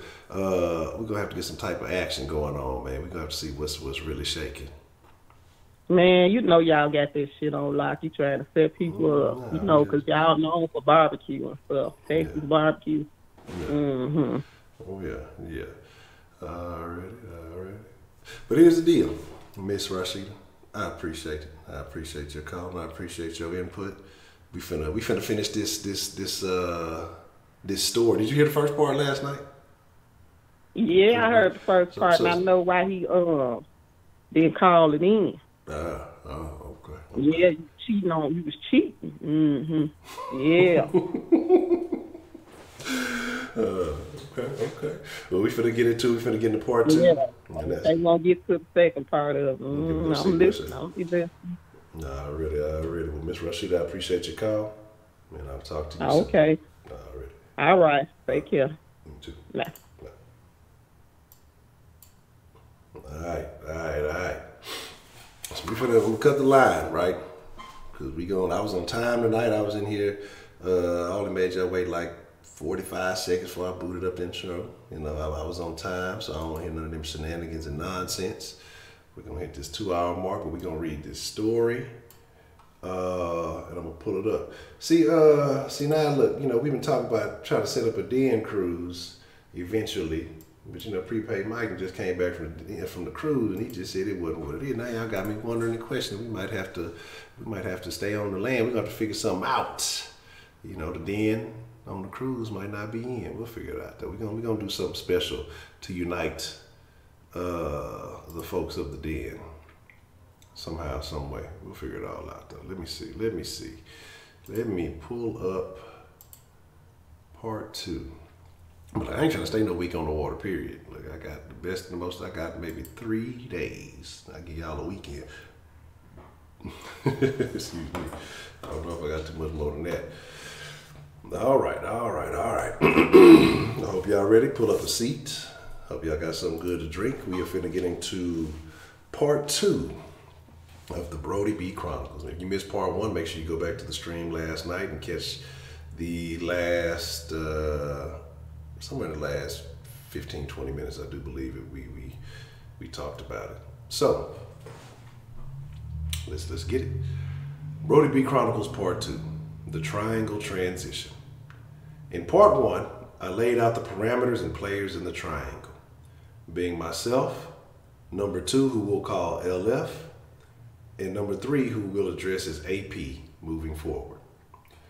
We left off with a pretty messy breakup between myself and LF, who apparently found someone else who was willing to make her his number 1, something I was not willing to do. In my life at that time, I was number 1, and my future wife was 1B. and no other female could jump spots. Yes, I was extremely selfish. Let me see what I'm moving shit and fuck myself up. I was extremely selfish, arrogant, and any female who I chose to be a part of my side life would have to understand their role and never disrespect my woman, nor ever, ever, ever bring her up in conversation. I hear you, Bill. I was extremely honest with any other female I dealt with in this respect, just to avoid any confusion or surprise. Church. This gave me comfort that if I were to see any of my side chicks in public while my woman was there, while with my woman, there would be no kind of drama, and there wasn't. Now, even though LF had apparently chose to vacate her position in the triangle, she made it clear that she was still in love with me, and honestly, I was still quite smitten with her. That being said, I found myself at her door once again pleading my case for re-entry and making it clear that the young man she had chosen would never amount to me. He was just an emotional replacement for her. After a lengthy conversation through her screen door, I left her standing there teary-eyed and with her knowing that what I said was true. That she'll never be able to find another like me. We would soon be reunited, but in a twist of poetic justice, I had become her number two. As the triangle evolved, I became bolder by actually spending more time in public with both LF and AP, totally disrespecting my woman by assuming that I would not be found out in this small town environment. LF and I were firmly entrenched together, but AP would start gaining traction as I discovered that she was actually growing on me. Our relationship was not sexual, even though we spent quite a bit of time together. We had a connection unlike what I had with LF. Her mother grew quite fond of me as well, until Mom discovered that I already had a girlfriend and child. I was no longer welcomed at AP's house, which started to fracture our relationship and would eventually lead to our demise. Life was fast and exciting for me at this time. My ego was growing exponentially due to the fact that I was able to successfully juggle 3 primary females in a small town where everyone knew each other. These 3 females didn't include any of the less important chicks who crossed my path daily. I was the man, and not only did I know it, but I was the undisputed champion amongst my clique of homeboys. They couldn't figure out how I managed to get away with this feat for so long. While my accomplishments were celebrated within the clique, a Judas, I knew that nigga was coming, that goddamn Judas. A Judas amongst bros would rear his ugly head. It's always one of them hoe ass niggas. As envy grew inside my longtime friend named Broom, which I'll detail in part 3. The story just gets better.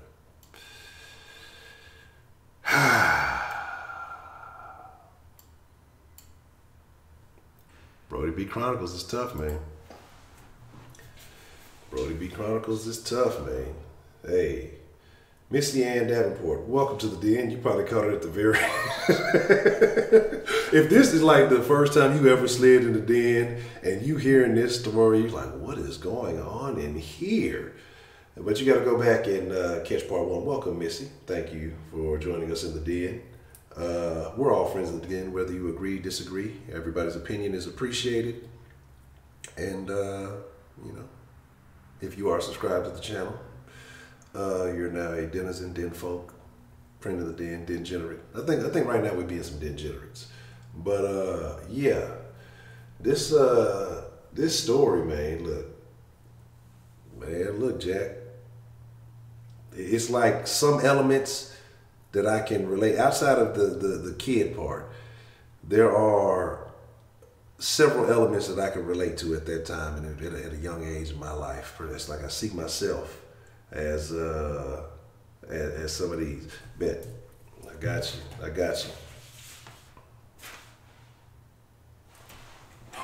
Put on the topic. I got 2 notes. I got one for ideas and one for shit I actually jot down in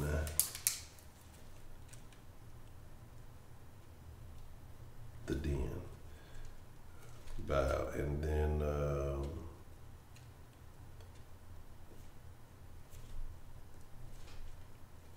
bet. I got you. We'll do something coming up soon. So You know what? We miss Sean. I ain't seen Miss Sean in a while. But this is getting good, man. Hey, if y'all ain't listening to the Brody B Chronicles, man, I don't know what to tell you, Jack. Y'all missing out. This is what I'm saying, man. This is why I fuck with y'all, right? Because you're not gonna get this anywhere else. You're not gonna get this type of conversation anywhere else. From prepaid Mike saying unleash all the trannies on everybody to the Brody B Chronicles and everything else that goes on. There's no other channel where you go get this kind of this what's the word I'm looking for? This combination of conversation, you know. So again, like I said, I thank y'all. I thank you all for being a part of the Den. And man, look, man. Woo. 7 day, fuck that shit. He was nervous. Man, I need to look. See, watch Titanic twice. Let me see. Oh, what happened? I ain't give DeMarcus his thing back time him out again. I ain't get timed out. Switching up accounts and shit. Well, I don't know. But man, look. Here's the deal. Yeah, that's what I'm saying. Yeah, I forgot about the pink dicks in the dark. Man, look, Jack. Man, the Den is a whole new world. Like I said, I gotta step my game up. I'm gonna have some things coming because, like, as legit, as cool as a platform YouTube is, as cool as a platform YouTube is, it's still a lot of conversations that, like I said, I've been withholding from, and some things that we just gotta discuss. Look, it's gonna be soon. We gonna make it shake. But man, look.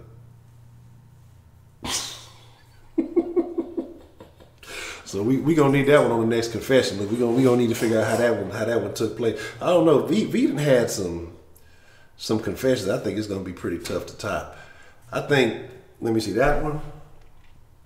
I don't know. Confession of the week though might go to Miss Melanie Monroe, because what she said, old buddy with the asthma pump, oh, that shit had me fucking dying. Nigga stroking and hitting the thing.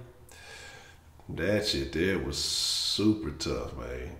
That shit there was fucking hilarious. You know, the asthma pump. Hitting that, he was pumping and asthma pumping. He was double pumping, you know what I'm saying? This nigga was dying to dick her down. Ain't that a bitch, man? So with that being said, hey, Den folks, Den generous denizens, friends of the Den, hey, I fuck with all of y'all, man, and I appreciate y'all for tuning in tonight. We will be back at it tomorrow, 10 p.m. Central Time, 10 p.m. to midnight. Got something to throw out there, because I've had folks suggestions, and I've thought about it myself, and maybe we'll make it a particular night of the week so it stays constant, like Sunday night confessions. How do y'all feel about maybe having one night a week that's just more, even though we kind of do go free range anyway, but, you know, I've been trying to structure and have certain topics, but how do y'all feel about maybe one night a week, just kind of a free-for-all night, more so? You know what I mean? Just, even though it's like I said, it's like that, but I mean, just kind of open topic, whatever's clever, you know, type situation. Because I've actually had more than one person suggest something like that, so I want to know what y'all think about some of that nature. So we'll figure it out from there. But we'll talk more about that tomorrow. So keep that on y'all's mind. I'll see y'all at 10 p.m. Central tomorrow. Thank you for allowing me to be your host. Make sure you're following the Den on all the proper social medias. All that shit right there. Facebook.com/Den Show Live. Twitter and Instagram @Den Show Live. If you want to join the Facebook group, you can slide in. I think the link's in the description below, but you can go to Facebook.com/groups/Den Show Live. Yeah, that's that. Contacts, denshowlive@gmail. If you ever want to send an idea, send a thought, or you can call the Den line. Even when the Den line is not activated, you can leave a voicemail. I'll try to get to that. And Check it out, denshow.com. Tell a friend about the Den, or tell them to go to the denshow.com/live is another way that you can send them to the Den. You want to support the Den, go to streamlabs.com/the-Den-show. Should have some dope ass Den Show merch pulling up soon. And I've been waiting, it's been like 2 weeks. Them motherfuckers done fucking took 2 weeks. Like I've been on my calorie counting dietary shit. The shirt's gonna be too goddamn big by the time they fucking ever get here. They just not sent them hoes out. I ordered them hoes like on the 2nd. What's this, the fucking 15th? Shit. You know what I'm saying? But it is what it is. But let's see, and if you want to support via Patreon, patreon.com/the-Den show if you want to make a monthly pledge to the Den. But I appreciate all of y'all. Finna slide up out here, man. Hey, y'all be cool like y'all be cool. Look, y'all ain't got to go home, but y'all gotta get the fuck up out of here. I appreciate y'all for coming through.